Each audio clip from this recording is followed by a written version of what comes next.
നമസ്കാരം, സ്വാഗതം എല്ലാ പ്രേക്ഷകർക്കും. നേരം വൈകുന്നേരം ആരംഭിക്കുകയാണ്. നമ്മൾ ഇന്ന് ചർച്ച ചെയ്യാൻ പോകുന്നത് 5 സുപ്രധാന വിഷയങ്ങളാണ്. ഒന്ന്, ദേശീയ പണിമുടക്കത്തിന്റെ ദിവസമാണിന്ന്. കേരളം ഏറെക്കുറെ സ്തംഭിച്ച മട്ടാണ്. ഇവിടെ ഉയരുന്ന ഒരു ചോദ്യം, പ്രധാനമായി ഉയരുന്നത് ഈ പണിമുടക്ക് ഒരു പഴഞ്ചൻ രീതി എന്ന ചോദ്യം സംസ്ഥാനത്തെ പ്രധാനപ്പെട്ട ചില രാഷ്ട്രീയ നേതാക്കളടക്കം ഉയർത്തിവിട്ടിട്ടുണ്ട്. ഈ ചോദ്യത്തിന്റെ രാഷ്ട്രീയം നമുക്ക് പരിശോധിക്കേണ്ടതുണ്ട്. ഒപ്പം തന്നെ ഇന്നത്തെ പണിമുടക്കത്തിന്റെ പൊതുചിത്രം കൂടി പ്രേക്ഷകർക്ക് മുന്നിലേക്ക് നേരം വൈകുന്നേരം വിശദമായി തന്നെ എത്താം. ഒപ്പം തന്നെ ഈ പണിമുടക്കിന്റെ രാഷ്ട്രീയം വിശദമായി നമുക്ക് പരിശോധിക്കുകയും ചെയ്യാം. മറ്റൊരു കാര്യം, പാർലമെന്റിലേക്ക് പോകുമ്പോൾ കഴിഞ്ഞ ദിവസങ്ങളിൽ നമ്മൾ കണ്ടതാണ്, പ്രതിപക്ഷ നേതാവ് രാഹുൽ ഗാന്ധി വലിയ വിമർശനങ്ങളാണ് പ്രധാനമന്ത്രി നരേന്ദ്രമോദിക്കെതിരെ നടത്തിയത്. പക്ഷേ ഇപ്പോൾ BJP തിരിച്ചടിക്കുകയാണ്. അതായത് മുൻ കരസേനാ മേധാവി നരവനയുടെ ബുക്ക് പരാമർശിച്ച രാഹുലിന്റെ നീക്കം അത് ചട്ടലംഘനമാണ്. രാഹുലിന്റെ പാർലമെന്റ് അംഗത്വം തന്നെ റദ്ദാക്കണം. ഈ ആവശ്യം ഉന്നയിക്കുന്നത് BJP MP കൂടിയാണ്. എന്താണ് ഇതിന്റെ രാഷ്ട്രീയം? ഈ നീക്കം അതുണ്ടാക്കാൻ പോകുന്ന കോൺഗ്രസിന്റെ തുടർ പ്രതികരണമടക്കം വരും ദിവസങ്ങളിലും പ്രധാനമാണ്. നമുക്കിത് പരിശോധിക്കേണ്ടതുണ്ട്. മറ്റൊരു പ്രധാനപ്പെട്ട വാർത്തകൾ കൂടി പുറത്തു വരുന്നത് ഒരു ഇറ്റാലിയൻ ദിനപത്രം പുറത്തുവിട്ട ചില വിവരങ്ങളാണ്. നമുക്കറിയാം, അഹമ്മദാബാദ് വിമാന അപകടം, ഒരാൾ ഒഴികെ ബാക്കി എല്ലാവരും മരണപ്പെട്ട, രാജ്യം നെട്ടിയ ആ ദുരന്തത്തിൻ്റെ, ഇനിയും കാരണമറിയാത്ത ആ ദുരന്തത്തിൻ്റെ കാരണം കണ്ടെത്താൻ ശ്രമങ്ങൾ ഇറ്റാലിയൻ ദിനപത്രം ഒരു റിപ്പോർട്ടിലൂടെ പ്രസിദ്ധീകരിച്ചിട്ടുണ്ട്. മറ്റൊന്നുമല്ല, സാങ്കേതിക തകരാറൊന്നുമല്ല, പൈലറ്റിൻ്റെ വീഴ്ചയാണ് കാരണമായി പറയുന്നത്. നമുക്കതും വിശദമായി പരിശോധിക്കണം. ഒപ്പം മറ്റു ചില വാർത്തകൾ കൂടി നേരം വൈകുന്നേരത്തിലൂടെ പ്രേക്ഷകർക്ക് മുന്നിലേക്ക് എത്തുകയാണ്. എല്ലാവർക്കും സ്വാഗതം. നമ്മൾ ആരംഭിക്കുന്നു നേരം വൈകുന്നേരം.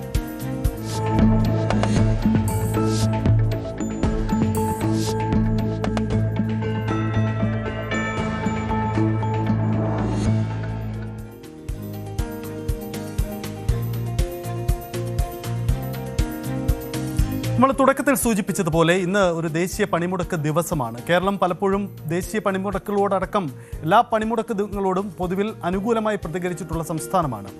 ദേശീയ പണിമുടക്കെന്ന പ്രഖ്യാപനമുണ്ടെങ്കിലും കേരളം ഒഴികെയുള്ള സംസ്ഥാനങ്ങളിൽ ഈ സമരം അത്ര കണ്ട് ഏശിയിട്ടില്ല എന്നതാണ് ഇതുവരെയുള്ള ചിത്രം പുറത്തു വരുന്നത്. പശ്ചിമ ബംഗാളിലെ ചില സ്ഥലങ്ങൾ, ഒപ്പം തന്നെ പഞ്ചാബിൻ്റെ ചില കേന്ദ്രങ്ങൾ, ഒപ്പം ചില വ്യാവസായിക മേഖലകളിലെ തൊഴിലാളികളുടെ പ്രതിഷേധം, അത് മാറ്റി നിർത്തിയാൽ മെട്രോ നഗരങ്ങളൊക്കെ ഏറെക്കുറെ പൂർണ്ണമായി തന്നെ പ്രവർത്തിക്കുകയാണ്. ഒരു തരത്തിലുള്ള ഇടപെടലും ഈ ഹർത്താലിന് അല്ലെങ്കിൽ പണിമുടക്കിന് വരുത്താൻ കഴിഞ്ഞിട്ടില്ല എന്നതാണ്. എന്താണ് ഈ പണിമുടക്കിൻ്റെ രാഷ്ട്രീയം എന്ന കാര്യം കൂടി ഈ ദിവസം പ്രസക്തമാവുകയാണ്. കേരളം പണിമുടക്കുകളോട് പൊതുവിൽ നേരത്തെ സൂചിപ്പിച്ചതുപോലെ അനുകൂലമായി പ്രതികരിച്ചിട്ടുണ്ട്. കാരണം കേരളം നിശ്ചലമാകുന്നത് നമ്മൾ കണ്ടിട്ടുള്ളത്.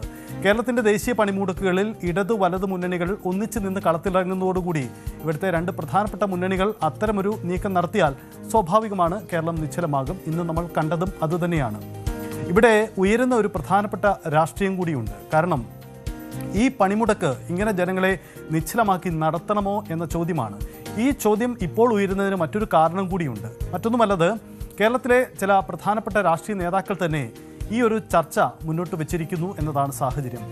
കോൺഗ്രസിൻ്റെ പ്രധാനപ്പെട്ട നേതാവ് VD സതീശൻ, സംസ്ഥാനത്തെ പ്രതിപക്ഷ നേതാവ് കൂടിയായ VD സതീശൻ തന്നെ ആ ചോദ്യം ഉന്നയിക്കുന്നു. തൊട്ടു പിന്നാലെ ഇപ്പോൾ ശശി തരൂരും ആ ചോദ്യം ഉന്നയിച്ചു കഴിഞ്ഞു. സമരം മുന്നോട്ട് വയ്ക്കുന്ന മുദ്രാവാക്യങ്ങളും എല്ലാവരും അംഗീകരിക്കുന്നുണ്ടെങ്കിൽ കൂടിയും ജനജീവിതം ഇങ്ങനെ ദുസ്സഹമാക്കുന്ന സാഹചര്യം ഉണ്ടാക്കേണ്ടതുണ്ടോ എന്നതാണ്. അതായത് ജനങ്ങൾ വീട്ടിലിരുന്നു എന്നതുകൊണ്ട് അവർ ഈ പണിമുടക്കിന് അനുകൂലമായ മനസ്ഥിതി പുലർത്തുന്നവരാണോ എന്ന ചോദ്യമൊക്കെയാണ് ഉയരുന്നത്. പക്ഷേ അപ്പോഴും വിമർശന ബുദ്ധിയായി ഉയരുന്ന മറ്റൊരു ചോദ്യം കൂടിയുണ്ട്. പലപ്പോഴും ഈ സമരങ്ങൾക്കെതിരായ നിലപാടെടുക്കുന്ന ഭരണകൂടങ്ങളുടെ ഒരു ബോധപൂർവമായ അജണ്ടയാണോ ഇത് എന്ന കാര്യം കൂടി സ്വാഭാവികമായും ഉയർന്നു വരുന്നുണ്ട്. എന്തായാലും പ്രസക്തമാണ് ഇന്നത്തെ ഒരു ദിവസം. കാരണം ഏറെക്കുറെ സമാനമായി കേരളത്തിൻ്റെ എല്ലാ മേഖലകളിലും ചില അനിഷ്ട സംഭവങ്ങളൊക്കെ റിപ്പോർട്ട് ചെയ്തെങ്കിൽ കൂടിയും നിശ്ചലമാക്കപ്പെട്ട ഒരു സംഭവമാണ്. നമുക്ക് ഈ സമരങ്ങളുടെ ചരിത്രം പരിശോധിക്കുമ്പോൾ നമുക്കറിയാം, ബന്ദ് എന്ന് പേരിട്ട് വിളിച്ചിരുന്ന ബന്ധിപ്പിക്കുക, അതായത് നിശ്ചലമാക്കുക എന്ന ആ പേരിൽ തന്നെ ഉണ്ടായിരുന്നു. അങ്ങനെയുള്ള ഒരു സമരരീതി ഉണ്ടായിരുന്ന രാജ്യമാണ് നമ്മുടേത്. ബന്ദ് പലപ്പോഴും വലിയ അക്രമ സംഭവങ്ങൾക്കും കൊള്ളിവെപ്പുകൾക്കും മരണങ്ങൾക്കും അങ്ങനെയുള്ള വലിയ സംഭവങ്ങൾക്കൊക്കെ ഇടവെച്ചിട്ടുണ്ട്. നമ്മുടെ രാജ്യം അത് കണ്ടിട്ടുമുണ്ട്. ഇതേ തുടർന്നാണ് ബന്ദിൻ്റെ നിരോധനം വരികയും പകരം അത് ഹർത്താൽ എന്ന് പേരിട്ട് വിളിക്കുന്ന മറ്റൊരവസ്ഥയിലേക്ക് മാറുകയും ചെയ്തു. ഹർത്താൽ നിരോധിക്കണമെന്ന ചർച്ചകളും സംസ്ഥാനത്ത് ഉയർന്നു വരുന്നുണ്ട്. ഇന്ന് പൊതു പണിമുടക്ക് നടന്നു. യഥാർത്ഥത്തിൽ ഈ പണിമുടക്ക് മുന്നോട്ട് വയ്ക്കുന്ന രാഷ്ട്രീയം വളരെ പ്രധാനപ്പെട്ടതാണ്. അതായത് പണിമുടക്ക് എന്ത് ആവശ്യമെന്നത് ഏറ്റവും പ്രസക്തമായതാണ്. പ്രത്യേകിച്ച് തൊഴിലാളികളെ സംബന്ധിച്ച് ഏറ്റവും പ്രധാനപ്പെട്ട ഒരു സമര ദിവസം കൂടിയാണ് ഇന്ന്. പക്ഷേ ഈ സമരം എല്ലാവരെയും ഇങ്ങനെ നിശ്ചലമാക്കണമോ എന്ന ചോദ്യം ഒരു വശത്ത് നിൽക്കുകയാണ്. പക്ഷേ അതുകൊണ്ടൊന്നും ഈ സമരത്തിൻ്റെ പ്രസക്തി ഇല്ലാതാവുന്നില്ല എന്ന മറ്റൊരു പ്രധാനപ്പെട്ട കാര്യം കൂടിയുണ്ട്. ഇനി നമുക്ക് ഇന്ന് പകൽ ദിനം നടന്ന രാഷ്ട്രീയം കൂടി പരിശോധിക്കാം. മറ്റൊന്നുമല്ല, തുടക്കത്തിൽ സൂചിപ്പിച്ചു, സംസ്ഥാനത്ത് രണ്ട് പ്രധാനപ്പെട്ട മുന്നണികൾ, ഇടതുമുന്നണിയും ഒപ്പം തന്നെ UDFും രണ്ട് യാത്രകൾ നടത്തുകയാണ്. നിയമസഭാ തെരഞ്ഞെടുപ്പിൻ്റെ പടിവാതിക്കലാണ് എന്നതുകൊണ്ട് തന്നെ സംസ്ഥാനത്തിൻ്റെ ഒരറ്റം മുതൽ മറ്റേ അറ്റം വരെ നീളുന്ന ഒരു വിശദമായ യാത്ര, രാഷ്ട്രീയം പറഞ്ഞുകൊണ്ടുള്ള യാത്രയാണ് നടത്തുന്നത്. ഈ ദിവസവും പക്ഷേ UDF നടത്തുന്ന രാഷ്ട്രീയ നീക്കത്തിന്, അവരുടെ ഒരു രാഷ്ട്രീയ പ്രചരണ ജാഥയ്ക്ക് ഇന്ന് തടസ്സമുണ്ടായില്ല. അവർ പതിവ് പോലെ തന്നെ ഇന്നും ജാഥ നടത്തി. അത് വലിയ വിമർശന വിധേയമായി. കാരണം കോൺഗ്രസ് അല്ലെങ്കിൽ UDFിൽ ഉൾപ്പെടുന്ന രാഷ്ട്രീയ പാർട്ടികളെല്ലാം ഈ സമരത്തിന് പിന്തുണ പ്രഖ്യാപിച്ചവരാണ്. പിന്നെ എങ്ങനെ അവർക്ക് ആ ദിവസം ഈ യാത്ര നടത്താൻ കഴിയുമെന്ന ചോദ്യമാണ് ഉയരുന്നത്. സ്വാഭാവികമാണ്, അത് വലിയ വിമർശനങ്ങൾക്ക് ഇടവച്ചിട്ടുമുണ്ട്. പക്ഷേ ഇന്ന് ഈ വിഷയത്തിൽ സ്വാഭാവികമായും പ്രതിപക്ഷ നേതാവ് VD സതീശൻ ഒരു ചർച്ച കൂടി മുന്നോട്ട് വയ്ക്കുന്നുണ്ട്. കാരണം അദ്ദേഹം മുമ്പും ഹർത്താലിന് വിരുദ്ധമായ ചില നിലപാടുകൾ സംസ്ഥാനത്ത് സ്വീകരിച്ചിട്ടുള്ളയാളാണ്. പക്ഷേ ഇന്ന് VD സതീശൻ എടുത്ത നിലപാട് രാഷ്ട്രീയപരമായി അവർക്ക് ഗുണം ചെയ്യുമോ ദോഷം ചെയ്യുമോ എന്ന് വരും ദിവസങ്ങളിൽ കൂടി വിലയിരുത്തേണ്ടതുണ്ട്. കാരണം കേന്ദ്ര സർക്കാരിനെതിരായ സമരമാണ്. കേന്ദ്ര വിരുദ്ധ നിലപാടുകൾ എടുക്കാൻ സംസ്ഥാനത്ത് ഇടതുമുന്നണിയും UDFും മത്സരിക്കുന്ന ഒരു കാലഘട്ടത്തിൽ കൂടിയാണ് ഇത്തരമൊരു നിലപാട് വന്നിരിക്കുന്നത് എന്നതുകൂടിയാണ്. എന്തായാലും VD സതീശൻ അദ്ദേഹം നയിക്കുന്ന യാത്ര ഇന്നും നടന്നു, അതിന് തടസ്സമൊന്നും ഉണ്ടായില്ല. അതിന് അദ്ദേഹം മുന്നോട്ട് വയ്ക്കുന്ന ഒരു കാരണം കൂടിയുണ്ട്. എന്താണ് VD സതീശൻ്റെ ന്യായം? ഒന്ന് കേൾക്കാം. അപ്പൊ കേരളത്തിൽ മാത്രമുള്ളത് അല്ല, ഞാൻ ചോദിക്കുന്നത് കേരളത്തിൽ മാത്രമാണോ ഇതുള്ളത്? അപ്പൊ ഇത് ദേശീയ തലത്തിൽ ബാധിക്കുന്ന ഒരു വിഷയമല്ലേ? ഏത് ദേശീയ പണിമുടക്കാണെങ്കിലും കേരളത്തിൽ മാത്രമാണ് ബന്ദിനും ഹർത്താലിനും സമാനമായ രീതിയിൽ അത് മാറുന്നത്. നിങ്ങൾ എന്നോട് തർക്കിക്കണ്ട, ഇതൊരു പൊതു ചർച്ചയ്ക്ക് ഞാൻ വെക്കുകയാണ്. കുറെ കാര്യങ്ങൾ കാലഹരണപ്പെട്ട കുറെ കാര്യങ്ങൾക്ക് മാറ്റം വേണം എന്ന അഭിപ്രായം ഞങ്ങൾക്കുണ്ട്. ഇല്ലേ? ഇതാണ് VD സതീശൻ്റെ വാദം. അദ്ദേഹം ഒരു ചർച്ച മുന്നോട്ട് വയ്ക്കുന്നു എന്നതാണ്. അത് പൊളിറ്റിക്കലി എത്ര കണ്ട് കറക്റ്റ് ആകും എന്നത് ഒരു പക്ഷേ സംശയവിധേയമാണ്. അല്ലെങ്കിൽ VD സതീശൻ്റെ ഈ നിലപാടിന് പാർട്ടിയിൽ എത്ര കണ്ട് പിന്തുണ കിട്ടും എന്ന ചോദ്യം കൂടി ഉയരുന്നുണ്ട്. സതീശൻ പാർട്ടിയിൽ ഒറ്റപ്പെടുന്നില്ല. പ്രമുഖ നേതാവ് ശശി തരൂരും സമാന നിലപാടിൽ തന്നെയാണ്. തരൂരും ഇന്ന് ഉച്ചയ്ക്ക് ശേഷം അത്തരമൊരു നിലപാടെടുത്തിട്ടുണ്ട്. അദ്ദേഹം ഫേസ്ബുക്കിലൂടെയാണ് തൻ്റെ വാദം അറിയിച്ചിരിക്കുന്നത്. അതായത് ഇന്നത്തെ ഭാരത് ബന്ദ് യഥാർത്ഥത്തിൽ മറ്റൊരു കേരള ബന്ദ് മാത്രമായി ഒതുങ്ങി. അതായത് കേരളത്തിൽ മാത്രമേ ഇത് നടന്നിട്ടുള്ളൂ എന്നതാണ് അദ്ദേഹം ചൂണ്ടിക്കാട്ടുന്ന കാര്യം. ഇത് വൈരുദ്ധ്യമാണ്, ഖേദകരമാണ്. ഇന്ത്യയുടെ മറ്റ് ഭാഗങ്ങൾ ഇത്തരം നിർബന്ധിത തടസ്സപ്പെടുത്തലുകൾക്ക് അപ്പുറത്തേക്ക് വളർന്നപ്പോൾ അസംഘടിതരായ ഭൂരിപക്ഷത്തിന് മേൽ സംഘടിതമായ ന്യൂനപക്ഷം നടത്തുന്ന ഈ അതിക്രമത്തിന് മുന്നിൽ കേരളം മാത്രം ഇപ്പോഴും ബന്ദിയാക്കപ്പെട്ടിരിക്കുന്നു എന്നതാണ് ശശി തരൂർ നടത്തുന്ന വിമർശനം. രാഷ്ട്രീയത്തിൽ പ്രവേശിച്ചത് മുതൽ എൻ്റെ നിലപാട് വ്യക്തമാണ്. തരൂർ ഒന്നുകൂടി പറയുകയാണ്, പതിവ് രാഷ്ട്രീയ മുഖങ്ങൾക്ക് വ്യത്യസ്തമായ നിലപാട് അദ്ദേഹം എടുക്കാറുണ്ട്. പ്രതിഷേധിക്കാനുള്ള അവകാശത്തെ ഞാൻ പിന്തുണയ്ക്കുന്നു, എന്നാൽ തടസ്സപ്പെടുത്താനുള്ള ന്യായീകരണമായി ഈ സമരം മാറുന്നില്ല, അത് താൻ അംഗീകരിക്കുന്നില്ല എന്നതാണ് ശശി തരൂർ ഈ വിഷയത്തിൽ എടുക്കുന്ന നിലപാട് എന്നതാണ് വ്യക്തമാവുന്ന കാര്യം. അതായത് VD സതീശനോട് ഏറെക്കുറെ ചേർന്ന് പോകുന്ന നിലപാട് തന്നെയാണ് ശശി തരൂരും ഈ വിഷയത്തിൽ സ്വീകരിച്ചിരിക്കുന്നത് എന്നതാണ് സാഹചര്യം. ഒരുപക്ഷേ മാറുന്ന മലയാളിക്ക് അല്ലെങ്കിൽ മാറുന്ന പുതുതലമുറയ്ക്ക് ഈ സമരങ്ങളോടൊരു വിമുഖതയുണ്ടോ എന്ന ചോദ്യം ഉയർത്താൻ കൂടിയാണ് ഇവർ ശ്രമിക്കുന്നത്. അതല്ലെങ്കിൽ ഈ ജെൻസി എന്നൊക്കെ വിളിക്കുന്ന ആ പുതിയ തലമുറ ഇത്തരം സമര രീതികൾക്ക് അനുകൂലമായി നിൽക്കുന്നില്ല എന്ന ഒരു തിരിച്ചറിവ് ഒരു പക്ഷേ അവർക്കുണ്ടായിരിക്കാം. അത് ശരിയോ തെറ്റോ തെളിയിക്കപ്പെടേണ്ടതാണ്. എന്തായാലും ഒരു പുതിയ ചർച്ചയ്ക്ക് മുന്നോട്ട് വയ്ക്കുകയാണ് അവർ. പക്ഷേ രാഷ്ട്രീയപരമായി ഈ നീക്കത്തെ എങ്ങനെ കാണും, അത് തിരിച്ചടിക്കുമോ എന്നതൊക്കെ വരും ദിവസങ്ങളിൽ കാണണം.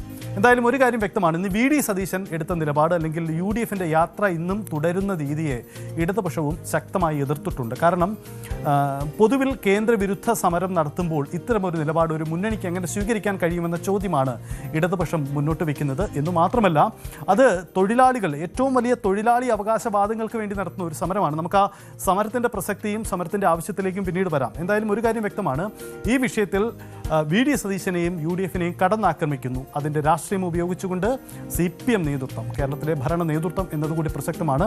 ഇന്ന് MV ഗോവിന്ദൻ ആ തരത്തിലാണ് അദ്ദേഹത്തിൻ്റെ വാക്കുകൾ സതീശനെതിരെ പ്രയോഗിച്ചത്. കേൾക്കാമത്.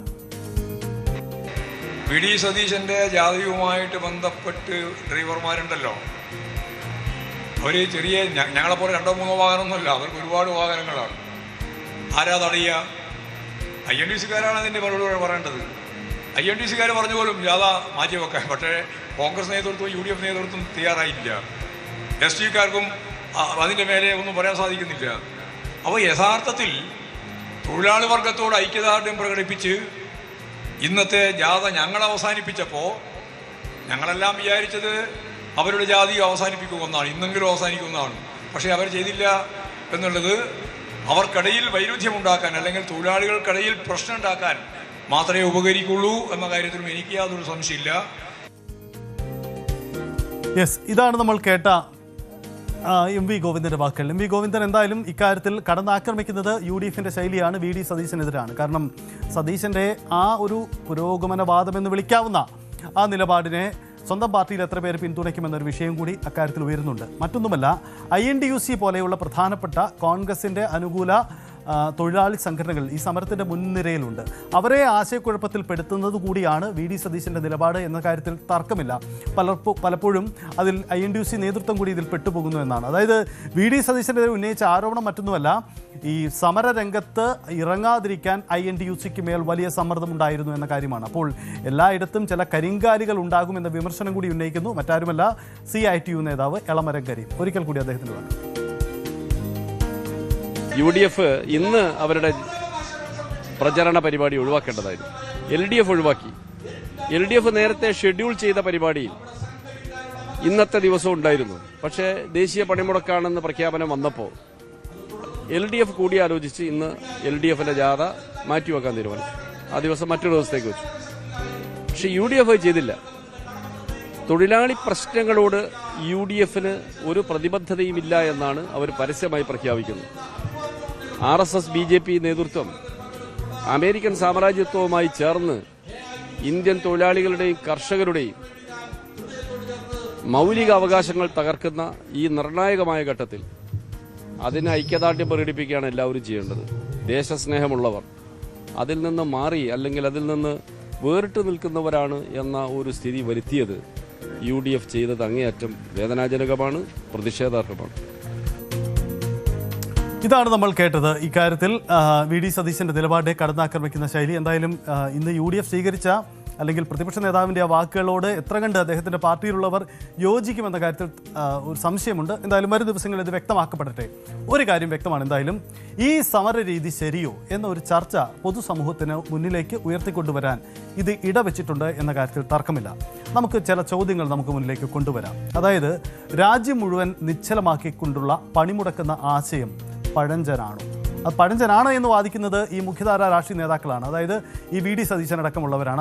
അദ്ദേഹത്തിൻ്റെ വാക്കുകളിൽ അത് പറയുകയും ചെയ്യുന്നുണ്ട്. കാരണം പഴയ കാലഹരണപ്പെട്ട രീതികൾ ഇപ്പോഴും വേണോ എന്ന ചോദ്യം ഉന്നയിക്കുകയാണ്. അപ്പോൾ രാജ്യം മുഴുവൻ നിശ്ചലമാക്കിക്കൊണ്ടുള്ള ഈ പണിമുടക്കുന്ന ആശയം പഴഞ്ചനാണോ എന്ന ചർച്ചയ്ക്ക് ഒരു പ്രസക്തിയുണ്ടോ എന്ന ചോദ്യമാണ് മുന്നോട്ട് വെക്കുന്നത്. പക്ഷേ പുതിയ കാലത്തിൽ വലിയ ചർച്ച ചെയ്യപ്പെടേണ്ട ഒരു കാര്യമാണ്. പണിമുടക്ക് എന്നത് പറയുന്നത് പണിമുടക്കലാണ്, പക്ഷേ അത് ജനജീവിതം സ്തംഭിക്കലാണോ? അത് സ്വാഭാവികമായും ഹർത്താൽ പ്രതീതിയാണല്ലോ കേരളത്തിൽ ഉണ്ടായത്. നമുക്ക് കണ്ടതാണ്. ഇന്ന് നമ്മൾ ആരും പുറത്തിറങ്ങിയില്ല, എല്ലാവരും വീടുകൾക്കുള്ളിലായിരുന്നു. എല്ലാവരും തങ്ങളുടെ തൊഴിൽ ദിവനങ്ങളൊക്കെ മാറ്റിവെച്ച് വീടുകൾക്കുള്ളിരിക്കുകയായിരുന്നു. മറ്റാവശ്യങ്ങളൊന്നും സാധ്യമായില്ല. കാരണം ബാക്കിയെല്ലാം വീട്ടിൽ നിന്ന് കാര്യങ്ങൾ ചെയ്യേണ്ടി വരുന്ന ഒരു അവസ്ഥയായിരുന്നു ഇന്നത്തെ ദിവസം ഉണ്ടായത്. തങ്ങളുടെ പ്രതിഷേധം അറിയിക്കാൻ ഒരു സംസ്ഥാനം ഇങ്ങനെ നിശ്ചലമാക്കേണ്ടതുണ്ടോ എന്ന വാദം ഉന്നയിക്കുന്നവരുമുണ്ട്. അതായത് പ്രതിഷേധം പല രീതിയിലുണ്ടാവാം, പല ആവശ്യങ്ങളോടുണ്ടാവാം. ഇപ്പോൾ തൊഴിലാളി ലേബർ കോഡ് അടക്കമുള്ള വിഷയങ്ങളാണ് ഈ സമരത്തിന് ആധാരമാവുന്നതെങ്കിൽ മറ്റു വിഷയങ്ങളിലും സമരമുണ്ടാവാം. അപ്പോൾ ഈ ഇത്തരത്തിൽ ഒരു നിശ്ചലമാക്കപ്പെടൽ ഒരു സമരത്തിൻ്റെ ഭാഗമായി ഉണ്ടാവേണ്ടതുണ്ടോ എന്ന ചോദ്യം കൂടി സ്വാഭാവികമായും ഉണ്ടാവുന്നുണ്ട്. കാരണം ജനങ്ങളാണ് വലയുന്നത് എന്ന വിഷയം ഇത് ഉണ്ട്. മറ്റൊന്ന്, ഈ ജനങ്ങൾക്ക് പലപ്പോഴും ഈ സമരങ്ങളോട് ആഭിമുഖ്യമില്ലെങ്കിലും അവർ വീട്ടിലിരിക്കാൻ ജനങ്ങൾ നിർബന്ധിതരാവുകയാണ്, സ്വയം നിർബന്ധിതരാവുകയാണ്. അതായത് വീട്ടിലിരിക്കുന്നവരെല്ലാവരും സമരത്തിന് പിന്തുണ നൽകുന്നവരാണ് എന്ന ഒരു വിലയിരുത്തൽ ഉണ്ടാവേണ്ടതുണ്ടോ? അതിന് ചില കാരണങ്ങൾ കൂടി ഇന്നത്തെ പകൽ ദിനം ഉണ്ടായിട്ടുണ്ട്. നമുക്കത് വിശദമായി പരിശോധിക്കേണ്ടതുണ്ട്. നമുക്കതിലേക്ക് വരാം. എന്തായാലും സ്വാഭാവികമായി ഈ ചോദ്യം ഉയരുകയാണ്. ജനങ്ങൾ നാളെ ഹർത്താൽ അല്ലെങ്കിൽ നാളെ പണിമുടക്ക് എന്ന് പറയുമ്പോൾ ദിവസങ്ങൾക്ക് മുമ്പേ ഇന്നത്തെ ദിവസത്തിൻ്റെ കാര്യങ്ങൾ നേരത്തെ തന്നെ ഷെഡ്യൂൾ ചെയ്ത് വീട്ടിലിരിക്കാൻ അവർ നിർബന്ധിതരാകുന്നു എന്ന അവസ്ഥ കൂടി വരുന്നുണ്ട്. അപ്പോൾ ഉയരുന്ന മറ്റൊരു കാര്യം ഇതാണ്, ഈ ജനത്തിൻ്റെ യഥാർത്ഥ ഒരു വികാരം, ജനവികാരം തിരിച്ചറിയപ്പെടേണ്ടവരാണല്ലോ നമ്മുടെ രാഷ്ട്രീയ നേതൃത്വങ്ങൾ. അവർ വേണ്ടത്ര തിരിച്ചറിവില്ലാതെയാണോ ഇത്തരം സമരപ്രഖ്യാപനങ്ങൾ നടത്തിയത്? അതായത് സമരങ്ങൾ എപ്പോഴും ആവശ്യമാണ്, ഒരിക്കലും അതല്ലാതെ തെറ്റിദ്ധരിക്കപ്പെടില്ല. സമരം എപ്പോഴും നമുക്ക് ആവശ്യമാണ്. ഭരണകൂടങ്ങൾക്കെതിരെ അതിശക്തമായി അവകാശങ്ങൾക്ക് വേണ്ടിയുള്ള പോരാട്ടം നടക്കണം. പക്ഷേ ജനജീവിതം സ്തംഭിക്കപ്പെടണോ എന്ന ചർച്ച കൂടി സ്വാഭാവികമായി ഉയർന്നു വരികയാണ്. അപ്പോൾ മറ്റൊരു പ്രസക്തമായ കാര്യം, ഈ ചർച്ചകൾ, അതായത് ഇത് ഭരണകൂടങ്ങൾക്കെതിരായി നടക്കുന്ന സമരങ്ങളെ വഴിതിരിച്ചു വിടാൻ ഇത്തരം സമരം ആവശ്യമോ എന്ന ചർച്ച ബോധപൂർവം ഉയർത്തപ്പെടുന്നു എന്ന മറ്റൊരു വശം കൂടിയുണ്ട്. അതിന് പിന്നിൽ ആരാവാം? ഒരുപക്ഷെ ഈ ഭരണകൂടങ്ങളാവാം. തങ്ങളുടെ നയങ്ങളെ ചോദ്യം ചെയ്യുന്നവരെ എതിർക്കാൻ ഇത്തരം നിലപാടുകൾ പ്രചരിക്കപ്പെട്ടുകൊണ്ട് നിലപാടെടുക്കുക. അതിനെ ഒരുപക്ഷെ അരാഷ്ട്രീയമെന്ന് നമുക്ക് അതിനെ വിളിക്കാം.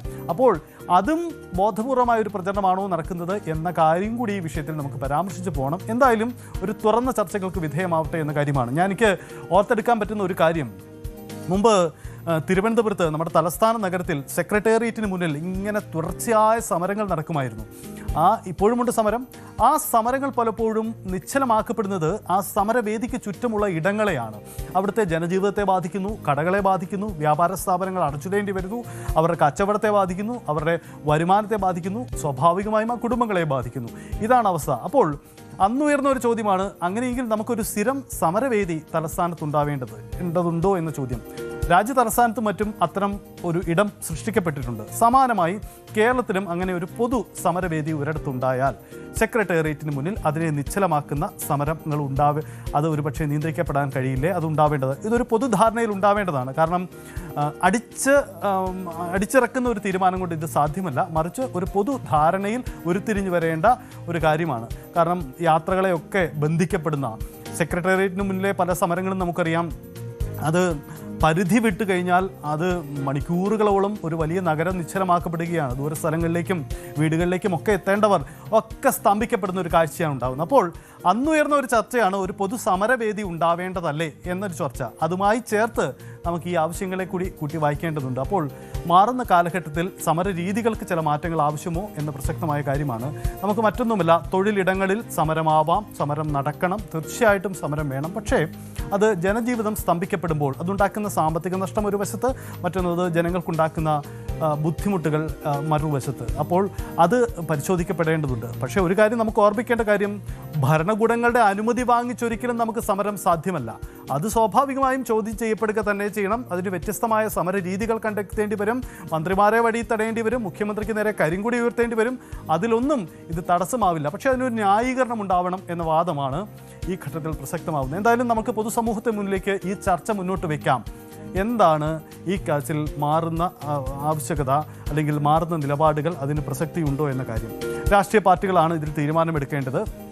നമുക്കറിയാം, മുമ്പ് വാട്സപ്പിലൂടെ പോലും സോഷ്യൽ മീഡിയ പ്രചരണത്തിലൂടെ പോലും ഹർത്താൽ നടത്തിയ ഒരു സംസ്ഥാനമാണിത്. അതിന് പിന്നിൽ നിരവധി അന്വേഷണങ്ങൾ നടന്നിട്ടുണ്ട്, ഇതിന് പിന്നിൽ ആര് എന്ന കാര്യം. അപ്പോൾ ഹർത്താലെന്ന് കേൾക്കുമ്പോൾ വീട്ടിലിരിക്കാൻ, അല്ലെങ്കിൽ പണിമുടക്കെന്ന് കേൾക്കുമ്പോൾ വീട്ടിലിരിക്കാൻ ആഗ്രഹിക്കുന്നവരായി മലയാളി മാറിയോ എന്ന മറു ചോദ്യം കൂടി നമുക്ക് മുന്നിൽ ഉണ്ടാവുന്നുണ്ട്. പ്രസക്തമാണ്, വലിയ ചർച്ചകൾക്ക് വിധേയമാവേണ്ട ഒരു കാര്യം കൂടിയാണ് ഇത് എന്നതാണ്. പലപ്പോഴും അറിയാം, ഇന്ന് സെക്രട്ടേറിയറ്റിലെത്തിയ ഹാജർ നില 10% ഇന്ന് സെക്രട്ടേറിയറ്റിലേക്ക് എത്തിയത്.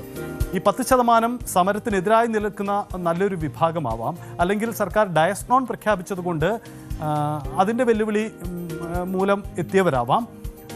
ഇനി അതുമല്ല, വിട്ടുനിന്നവരെല്ലാവരും സമരത്തിന് പിന്തുണ നൽകിയവരാണോ എന്ന് ചോദിച്ചാൽ ഒരുപക്ഷെ അങ്ങനെ ആവാനും സാധ്യതയില്ല. അപ്പോൾ ഇക്കാര്യത്തിൽ ഒരു പൊതു നിലപാട് ഉണ്ടാവേണ്ടതാണ്. നമുക്ക് മുന്നിൽ ഉയരുന്ന ചോദ്യമാണ്, മാറുന്ന കാലഘട്ടത്തിൽ നമ്മുടെ സമര രീതികൾക്ക് ചില മാറ്റങ്ങളൊക്കെ ആവശ്യമാണോ എന്ന ചോദ്യമാണ്. എന്തായാലും ഇക്കാര്യത്തിൽ ഒരു പൊതു ചർച്ച നടക്കട്ടെ എന്നതാണ്. എന്തായാലും പ്രതിപക്ഷ നേതാവ് മുന്നോട്ട് വെച്ച ആ വാദം രാഷ്ട്രീയപരമായി അദ്ദേഹത്തിന് ഗുണം ചെയ്യുമോ ദോഷം ചെയ്യുമോ അത് തെളിയിക്കപ്പെടും. അതിനുമപ്പുറം ഒരു പൊതു ചർച്ച നടക്കട്ടെ എന്ന വാദം, അത് നമുക്ക് പൊതുവിൽ അംഗീകരിക്കാം. എന്തായാലും ഭിന്ന നിലപാടുള്ളവർ വിവിധ രാഷ്ട്രീയ പാർട്ടികളുണ്ട് എന്നതാണ്. പക്ഷേ ഇടതുമുന്നണിയുടെ പാരമ്പര്യം, അല്ലെങ്കിൽ CPI പോലെയുള്ള കമ്മ്യൂണിസ്റ്റ് പാർട്ടികളുടെ ഒരു പാരമ്പര്യം സമരമാണ്, സമര രീതികളാണ്. അതിൽ നിന്ന് അവർക്ക് ഒരു തരത്തിലും വിട്ടുവീഴ്ചയില്ല. സമര സാധ്യതകളെ ഏറ്റവും നന്നായി പ്രയോജനപ്പെടുത്താറുണ്ട്. അതുകൊണ്ട് സ്വാഭാവികമായും ആ നീക്കങ്ങൾ ഉണ്ടായിട്ടുണ്ട് എന്നതാണ് സാഹചര്യം. എന്തായാലും ദേശീയ തലത്തിൽ പ്രഖ്യാപിക്കപ്പെട്ട ഒരു സമരത്തോട് കേരളം മാത്രം അനുകൂലമായി പ്രതികരിച്ചപ്പോൾ മറ്റിടങ്ങളിൽ ഇത് എന്തുകൊണ്ട് ബാധിക്കുന്നില്ല? ഒരുപക്ഷെ മറ്റിടങ്ങളിലെ ആളുകൾ ഉയർന്ന രീതിയിൽ ചിന്തിച്ചത് കൊണ്ടാണോ, അതല്ലെങ്കിൽ അവിടെ അത്തരം ഒരു രാഷ്ട്രീയ പ്രചരണം നടക്കാതെ പോയത് കൊണ്ടാണോ? ഇതൊക്കെ പരിശോധിക്കപ്പെടേണ്ടതുണ്ട്. എന്തായാലും കേരളത്തിൽ 2 മുന്നണികൾ പ്രധാനമാണ്. അവർ നടത്തിയ സമരം ഇന്ന് പൂർണ്ണമായിരുന്നു എന്നതാണ് രാഷ്ട്രീയപരമായ ചിത്രം. ഇനി നമുക്ക് പരിശോധിക്കേണ്ടത് എന്തിനായിരുന്നു ഈ പണിമുടക്ക് എന്നത് ആണ് പ്രധാനമായി നോക്കേണ്ടത്. കാരണം പണിമുടക്കിനോട് വിമുഖത കാട്ടുന്ന ഭരണകൂടങ്ങൾ, അത് ഇടത് ഭരണകൂടമാവട്ടെ വലതു ഭരണകൂടമാവട്ടെ BJP ആരുമാവട്ടെ, ഭരണകൂടങ്ങൾ പൊതുവിൽ തങ്ങൾക്കെതിരെ സമരം ചെയ്യുന്നവരോട് ഒരു എതിരായ മനോഭാവം പുലർത്താറുണ്ട്. അത്തരം മനോഭാവം പുലർത്തുന്നവരാണ് ഇത്തരം കാര്യങ്ങൾ ചോദ്യം ചെയ്യപ്പെടുന്നത്. മുമ്പ് ഈ ആശാപ്രവർത്തകരുടെ സമരം സെക്രട്ടേറിയറ്റിന് മുന്നിൽ നടന്നപ്പോഴും അങ്ങനെ വാദങ്ങളൊക്കെ ഉയർന്നിട്ടുണ്ട്. എന്തായാലും ഈ ഘട്ടത്തിലും പ്രസക്തമാവുന്നത് പണിമുടക്ക് ആവശ്യം എന്നത് തന്നെയാണ്. കാരണം തൊഴിലാളികളുടെയോ അല്ലെങ്കിൽ സമരം ചെയ്യുന്ന ആവശ്യങ്ങളോ അത് ചോദിച്ച് വാങ്ങിയെടുക്കുക തന്നെ ചെയ്യണം. അതിനാവശ്യമെങ്കിൽ സമരം ചെയ്യണം. അത് ഇന്ത്യയിൽ മാത്രമല്ല, വിദേശ രാജ്യങ്ങളിൽ പോലും അത്തരം സമര രീതികൾ പതിവുണ്ട്. നമ്മളും ഇവിടെ ആവർത്തിക്കുന്നു. ഇനി നമുക്ക് നോക്കാം എന്തിനായിരുന്നു ഈ പണിമുടക്ക് നടന്നത് എന്നത്. എന്തായിരുന്നു? കേന്ദ്ര സർക്കാരിൻ്റെ അടുത്തിടെ ഉണ്ടായ ഒരു വലിയ പ്രഖ്യാപനമായിരുന്നു ഈ പുതിയ ലേബർ കോഡ്. തൊഴിലാളി അവകാശങ്ങളെ കവർന്നെടുക്കുന്ന ആ പുതിയ ലേബർ കോഡ്. അതിനെതിരെ പല രീതിയിലും പല മേഖലകളിൽ നിന്നും പ്രതിഷേധങ്ങൾ ഉയർന്നു വരികയാണ്. തൊഴിലാളി അവകാശങ്ങൾ, തൊഴിൽ സമയത്തിൽ ദീർഘിപ്പിക്കലുണ്ടാവുന്ന, അങ്ങനെ തൊഴിലാളികൾ അവകാശങ്ങൾ നേടിയെടുത്തത് മുതലാളിയുടെ അതല്ലെങ്കിൽ തൊഴിൽ സ്ഥാപനത്തിൻ്റെ പെട്ടെന്നുള്ള തീരുമാനം കൊണ്ടല്ല, മറിച്ച് അവകാശങ്ങൾ ചോദ്യം ചെയ്തുകൊണ്ട് തന്നെയാണ് അത് നേടിയെടുത്തിട്ടുള്ളത്. അങ്ങനെ ഒരു സമൂഹമാണ് നമ്മുടേത്. അപ്പോൾ ആ അവകാശങ്ങൾ ഇല്ലാതാവുന്നു, സ്വാഭാവികമായും പ്രതിഷേധം ഉണ്ടാവണം. അപ്പോൾ ഈ ലേബർ കോഡുകൾ പിൻവലിക്കുക, പുതിയ ലേബർ കോഡുകൾ പിൻവലിക്കുക എന്ന ആവശ്യമായിരുന്നു ഇന്നത്തെ സമരത്തിൻ്റെ പ്രധാനപ്പെട്ട മുദ്രാവാക്യങ്ങളിൽ ഒന്ന്. മറ്റൊന്ന് എന്താണ്? നമുക്കറിയാം, അടുത്തിടെ ഏറ്റവും വലിയ ചർച്ച ചെയ്യപ്പെട്ടതാണ് മഹാത്മാഗാന്ധി ദേശീയ തൊഴിലുറപ്പ് പദ്ധതി. രാജ്യത്തെ നിരവധി ആളുകൾക്ക് പ്രയോജനം ചെയ്തിരുന്ന ആ പദ്ധതിയിൽ വലിയൊരു പൊളിച്ചെടുത്ത് കേന്ദ്ര സർക്കാർ അടുത്തിടെ നടത്തി. അത് UPA സർക്കാർ കൊണ്ടുവന്ന പദ്ധതിയാണ്. അത് കഴിഞ്ഞ 10 വർഷത്തോളമായി ഈ പുതിയ NDA സർക്കാരിൻ്റെ കാലത്തും അതങ്ങനെ തുടരുകയായിരുന്നു. പക്ഷേ ഇപ്പോൾ ഒരു പൊളിച്ചെടുത്തൽ വരികയാണ്. സ്വാഭാവികമായും തൊഴിൽ ദിനങ്ങൾ കുറയും, വരുമാനം കുറയും, സംസ്ഥാനങ്ങൾക്ക് അധിക ബാധ്യതയുണ്ടാവും. ഇതാണ് ദേശീയ തൊഴിലുറപ്പ് പദ്ധതിയുടെ പൊളിച്ചെടുത്ത്. അത് പഴയ രീതിയിൽ പുനഃസ്ഥാപിക്കുക, പഴയ രീതിയിലേക്ക് കൊണ്ടുവരിക. ഇതാണ് ഇന്നത്തെ സമരത്തിൻ്റെ മറ്റൊരു പ്രധാനപ്പെട്ട ആവശ്യം എന്ന കാര്യം കൂടി ഓർമ്മപ്പെടുത്താം. രണ്ടും നമ്മളിപ്പോൾ സംസാരിച്ചത് രണ്ടും ഏറ്റവും പ്രസക്തമായ വിഷയങ്ങളാണ് എന്ന കാര്യത്തിൽ തർക്കമില്ല. പക്ഷേ അതിൻ്റെ സമര രീതിയാണ് പലപ്പോഴും ചോദ്യം ചെയ്യപ്പെടുക എന്നതാണ്. പക്ഷേ ഇത്തരം സമര രീതികൾ ചെയ്താലല്ലേ ഈ ആവശ്യങ്ങൾ സാധിച്ചെടുക്കാൻ കഴിയൂ എന്ന മറുചോദ്യവുമുണ്ട്. മറ്റൊരു കാര്യം കൂടി നോക്കാം. ഈ സമരത്തിൻ്റെ ആവശ്യം വിലക്കയറ്റം. രാജ്യത്ത് വിലക്കയറ്റം അതിരൂക്ഷമാണ്. പലപ്പോഴും വിലക്കയറ്റം ഏറ്റവും അധികം ബാധിക്കുന്നത് അടിസ്ഥാന മേഖലയിലുള്ളവരെയാണ്. അതുകൊണ്ട് വിലക്കയറ്റം ജനജീവിതം ദുസ്സഹമാക്കുന്നു. അതുകൊണ്ട് തന്നെ വിലക്കയറ്റം തടയണം. ഇതാണ് പ്രധാനപ്പെട്ട മറ്റൊരാവശ്യം ഇന്നത്തെ സമരത്തിൻ്റേത്. മറ്റേ ആവശ്യം എന്താണ്? പൊതുമേഖലാ സ്ഥാപനങ്ങളുടെ സ്വകാര്യവൽക്കരണമാണ്. നമുക്കറിയാം, പൊതുമേഖലാ സ്ഥാപനങ്ങൾ, നഷ്ടത്തിലായ പൊതുമേഖലാ സ്ഥാപനങ്ങൾ മാത്രമല്ല, ലാഭത്തിൽ പ്രവർത്തിക്കുന്ന പൊതുമേഖലാ സ്ഥാപനങ്ങളും സ്വകാര്യവൽക്കരിക്കാനുള്ള നീക്കം ആരംഭിച്ചിട്ടുണ്ട്. പലതരത്തിൽ കേന്ദ്ര സർക്കാരിൻ്റെ അല്ലെങ്കിൽ സർക്കാരുകളുടെ ഭാഗത്തു നിന്നും സ്വാഭാവികമായും അതിനെതിരായ പ്രതിഷേധമുണ്ടാവും. അതുകൊണ്ട് ഇന്നത്തെ സമരത്തിൻ്റെ ഒരു പ്രധാനപ്പെട്ട ആവശ്യങ്ങളിലൊന്നാണ് പൊതുമേഖലാ സ്ഥാപനങ്ങളുടെ സ്വകാര്യവൽക്കരണം നിർത്തലാക്കുക എന്ന പ്രധാനപ്പെട്ട കാര്യം. ഒരിക്കൽ കൂടി നമുക്ക് നോക്കാം ഇന്നത്തെ ഈ സമരത്തിൻ്റെ പ്രധാനപ്പെട്ട ആവശ്യങ്ങൾ എന്തായിരുന്നു. ഒന്ന്, കേന്ദ്ര സർക്കാരിൻ്റെ ലേബർ കോഡ് പുനഃപരിശോധിക്കുക, പിൻവലിക്കുക. മറ്റൊന്ന്, ദേശീയ തൊഴിലുറപ്പ് പദ്ധതി പഴയ രീതിയിൽ പുനഃസ്ഥാപിക്കുക, അത് പഴയ രീതിയിലേക്ക് കൊണ്ടുവരിക. വിലക്കയറ്റം ദുസ്സഹമാണ്, അതുകൊണ്ട് തന്നെ വിലക്കയറ്റം തടയാനുള്ള നടപടി വേണം. മറ്റൊന്ന്, പൊതുമേഖലാ സ്ഥാപനങ്ങളുടെ സ്വകാര്യവൽക്കരണം നിർത്തലാക്കുക തുടങ്ങിയ ആവശ്യങ്ങളാണ് ഏറ്റവും പ്രസക്തമായ, ഏറ്റവും വാല്യുബിളായ ആവശ്യങ്ങൾ ഉന്നയിച്ചുകൊണ്ടുള്ള ഒരു പണിമുടക്ക് ദിവസമാണ് കടന്നുപോയത്. പക്ഷേ ആ പണിമുടക്കിൻ്റെ ശൈലിയാണ് ചോദ്യം ചെയ്യപ്പെടുന്നത് എന്ന് മാത്രമാണ്. ഇനി നമുക്ക് കേരളത്തിൻ്റെ ഇന്നത്തെ ചിത്രത്തിലേക്ക് കൂടി വരാം. കേരളത്തിൽ ഈ സമരം എങ്ങനെ നടന്നു എന്നത് നമ്മൾ നേരത്തെ പരാമർശിച്ചു പോയി. അതായത് കേരളത്തിൽ സമരം പൂർണ്ണമായിരുന്നു. KSRTC നാമമാത്രമായ സർവീസുകൾ മാത്രമാണ് നടത്തിയത്. സർക്കാർ സ്ഥാപനങ്ങൾ അടഞ്ഞുകിടന്നു, പൊതു സ്ഥാപനങ്ങൾ അടഞ്ഞുകിടന്നു, സ്വകാര്യ സ്ഥാപനങ്ങൾ അടഞ്ഞു, കടകമ്പോളങ്ങൾ അടഞ്ഞു. ജനജീവിതം ഏറെക്കുറെ നിശ്ചലമായ ഒരു സമരാവസ്ഥയിലാണ് കടന്നുപോയത് എന്നത് നമ്മൾ കണ്ടു. പക്ഷേ ഇതിനിടയിൽ ചില അനിഷ്ട സംഭവങ്ങൾ കൂടി ഉണ്ടായിട്ടുണ്ട്. പലപ്പോഴും ഈ അനിഷ്ട സംഭവങ്ങൾ കൂടിയാണ് വെല്ലുവിളി. നമുക്കറിയാം, ഇന്ന് സ്കൂളുകൾക്കൊന്നും അവധി നൽകേണ്ട ആവശ്യമില്ല. പക്ഷേ ഇന്ന് കോഴിക്കോട് ചില അനിഷ്ട സംഭവങ്ങൾ ഉണ്ടായി. ഇന്ന് കോഴിക്കോട് സ്കൂളിലേക്ക് സമരക്കാരെത്തി അധ്യാപകരെ തടയുന്ന സാഹചര്യമുണ്ടായി. അവിടെ സമരക്കാരെത്തിയ സ്കൂളിൻ്റെ ഗേറ്റിൽ കൊടി സ്ഥാപിച്ചു എന്ന ആക്ഷേപമുണ്ടായി. പിന്നീട് അവിടെ സംഭവിച്ചത് വലിയ കയ്യാങ്കളി. നമ്മളിപ്പോൾ ഈ ദൃശ്യത്തിൽ കാണുന്ന കയ്യാങ്കളിയാണ് പിന്നീട് അവിടെ സംഭവിച്ചത്. ആ ദൃശ്യത്തിലേക്ക് നോക്കൂ.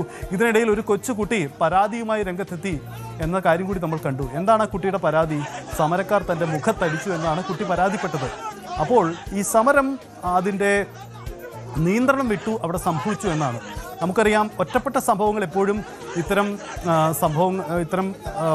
സമര രീതികളിലൊക്കെ കടന്നു വരാറുണ്ട്. അപ്പോൾ അതുമാത്രമാണോ സംഭവിച്ചത് എന്ന കാര്യം കൂടി ഉയരുകയാണ്.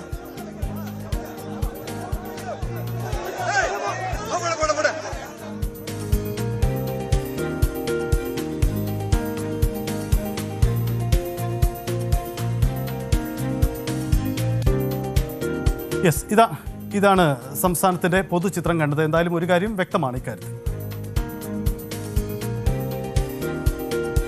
അടുത്ത വിഷയത്തിലേക്ക് നമ്മൾ കടക്കുകയാണ്. വൈകുന്നേരം പരിശോധിക്കുന്നത് പൈലറ്റ് തന്നെയാണോ വില്ലൻ എന്ന ചോദ്യമാണ്. അഹമ്മദാബാദ് വിമാനാപകടം നമ്മൾ കണ്ടതാണ്. രാജ്യത്തെ സമീപകാലത്തെ ഏറ്റവും ഞെട്ടിച്ച വിമാന അപകടമാണ്. അഹമ്മദാബാദ് എന്ന ഗുജറാത്തിൻ്റെ തലസ്ഥാനത്തെ വിമാനത്താവളത്തിൽ നിന്നും പറന്നുയർന്ന ഉടൻ തന്നെ താഴേക്ക് പതിച്ചു വീണ വിമാനം ഇല്ലാതാക്കിയത് നിരവധി പേരുടെ ജീവനാണ്. സ്വാഭാവികമായും അത് സംബന്ധിച്ചുള്ള അന്വേഷണം തുടക്കം മുതൽ തന്നെ നടക്കുന്നു. എങ്ങനെയാണ് ഈ അപകടമുണ്ടായത്? ഡ്രീം ലൈനർ വിമാനം, ആ വിമാനത്തിന് മുമ്പും തന്നെ ചില അപകട സൂചനകളുണ്ടായിരുന്നു. അപ്പോൾ സ്വാഭാവികമായും വിമാനത്തിൻ്റെ സാങ്കേതിക പിഴവ് എന്ന ഒരു വിലയിരുത്തലാണ് ഇതുവരെ നടത്തിയ അന്വേഷണങ്ങൾ. പക്ഷേ ഇപ്പോൾ നടക്കുന്ന അന്വേഷണത്തിൽ മറ്റു ചില കണ്ടെത്തൽ കൂടി പുറത്തു വരുന്നു എന്നതാണ് പ്രധാനപ്പെട്ട കാര്യം. മറ്റൊന്നുമല്ല, ഒരു ഇറ്റാലിയൻ പത്രത്തിൻ്റെ വെളിപ്പെടുത്തലിലാണ്. കോക്പിറ്റ് വോയിസ് റെക്കോർഡറുകളടക്കം പരിശോധിക്കുമ്പോൾ ഇക്കാര്യത്തിൽ ഇറ്റാലിയൻ പത്രമായ കോറിയ ഡെല്ല റിപ്പോർട്ട് ചെയ്യുന്നത് ഇങ്ങനെയാണ്: അപകടത്തിൽ കൊല്ലപ്പെട്ട പൈലറ്റ് സുമിത് സബർവാളാണ് എൻജിൻ ഓഫ് ചെയ്തു. ആ ഓഫ് ചെയ്തത് കൊണ്ട് തന്നെയാണ് അപകടമുണ്ടായത്. അപ്പോൾ എന്തുകൊണ്ട് അപകടമുണ്ടായി എന്ന ചോദ്യത്തിന് ഉത്തരം സാങ്കേതിക പിഴവല്ല, മറിച്ച് പൈലറ്റ് ബോധപൂർവമായി എൻജിൻ ഓഫ് ചെയ്തു എന്നതുകൊണ്ടാണ്. നമുക്കറിയാം, ഈ അപകടമുണ്ടായ ആദ്യ ദിവസങ്ങൾ തന്നെ ഉയർന്നു വന്ന ഒരു ചോദ്യവും ആയിരുന്നു ഇത്. കാരണം കോക്പിറ്റിനുള്ളിലെ വോയിസ് റെക്കോർഡറിലെ ചില സന്ദേശങ്ങൾ ഒരു പൈലറ്റ് എന്തിനാ അത് സ്വിച്ച് ഓഫ് ചെയ്തു എന്ന ചോദ്യം മറ്റൊരു പൈലറ്റിനോട് ചോദിക്കുന്നു. ആ ചോദ്യം എന്തുകൊണ്ട് സംഭവിച്ചു എന്നതിൻ്റെ ഉത്തരമായി അന്ന് സംശയിക്കപ്പെട്ടത് ബോധപൂർവമായി പൈലറ്റ് തന്നെ സ്വിച്ച് ഓഫ് ചെയ്ത എൻജിൻ സ്വിച്ച് പറന്നുയർന്ന ഉടനെ എൻജിൻ സ്വിച്ച് ഓഫ് ചെയ്തിരിക്കാം. പിന്നീട് വീണ്ടും എൻജിൻ സ്വിച്ച് ഓൺ ചെയ്തു എന്ന് പറയുന്നു. പക്ഷേ ആ എൻജിൻ സ്വിച്ച് ഓൺ ചെയ്താലും പൈലറ്റ് വിമാനം വീണ്ടും പറന്നുയരാൻ ഒരു നിശ്ചിത സമയം വേണം. പക്ഷേ അതിന് സമയം കിട്ടിയില്ല. അപ്പോൾ പൈലറ്റ് സ്വിച്ച് ഓഫ് ചെയ്തു എന്ന സംശയത്തിലേക്ക് തന്നെയാണ് അന്ന് തന്നെ എത്തിയിരുന്നത്. അപ്പോൾ ഒരു പ്രധാനപ്പെട്ട കാര്യം കൂടി വരികയാണ്. കഴിഞ്ഞ 2025 ജൂൺ 12 നടന്ന ഈ അപകടത്തിൽ എയർലൈനർ വിമാനം അപകടത്തിൽപ്പെടുന്നതിന് പ്രധാനപ്പെട്ട കാര്യങ്ങളിലൊന്ന് ഇത് തന്നെയാണ് എന്ന കണ്ടെത്തലാണ്. ഔദ്യോഗികമായ ഒരു സ്ഥിരീകരണം ഇതുവരെയും ഇക്കാര്യത്തിൽ ഉണ്ടായിട്ടില്ല. എന്തായാലും പരിശോധിക്കപ്പെടണം.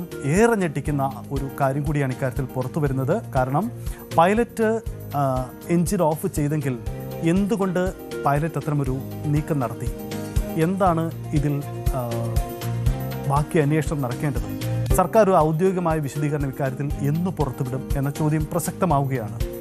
ഈ പൈലറ്റിൻ്റെ മനോവൈകല്യത്തെ ചൊല്ലിയും അതിൽ സംബന്ധിച്ച നിരവധി ആശങ്കകൾ, പൈലറ്റിൻ്റെ കുടുംബവുമായുള്ള ആശയവിനിമയമൊക്കെ ഈ അന്വേഷണ സംഘം പലവട്ടം നടത്തിയിട്ടുണ്ട്. പക്ഷേ അത്തരം തെളിവുകളും സൂചനകളൊന്നുമില്ല. ഒടുവിൽ ഈ അന്വേഷണം അതിൻ്റെ അവസാന ഘട്ടത്തിലേക്ക്, നമുക്കറിയാം, രാജ്യത്തിൻ്റെ ഇത്തരം അപകടങ്ങൾ അന്വേഷിക്കുന്ന ഏജൻസികൾക്കും അപ്പുറം നമ്മൾ അമേരിക്കയുടെയും ലണ്ടൻ്റെയും ബ്രിട്ടൻ്റെയും ഒക്കെ സഹായത്തോടെ, അത്തരം ഏജൻസികളുടെ ഒക്കെ സഹായത്തോടു കൂടിയാണ് നമ്മളിപ്പോൾ അന്വേഷണം പുരോഗമിച്ചുകൊണ്ടിരിക്കുന്നത്.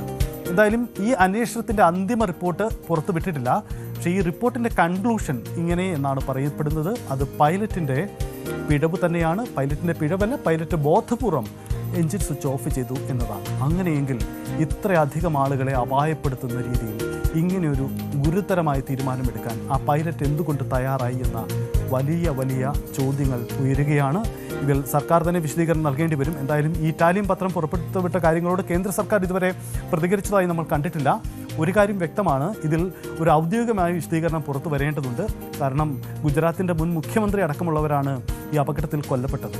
മാത്രമല്ല, ഈ അപകടത്തിൽ അവശേഷിക്കുന്ന ഒരാൾ അത്ഭുതകരമായി രക്ഷപ്പെട്ടു എന്ന കാര്യമുണ്ട്. അയാളിൽ നിന്നും വിവരങ്ങൾ ശേഖരിച്ചു വരികയാണ്.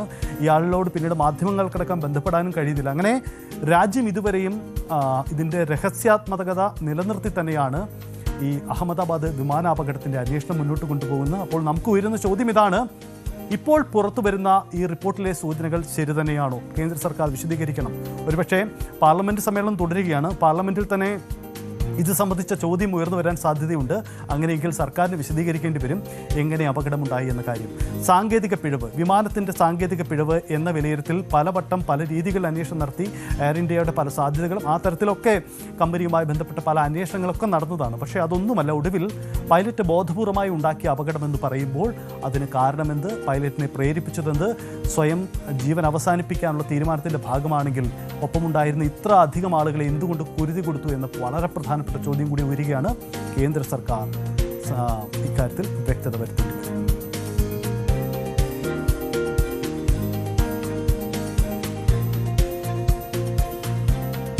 ഇനി നമ്മൾ കടക്കുന്നത് ചേർത്തലയിലെ ദുരൂഹതകളാണ്.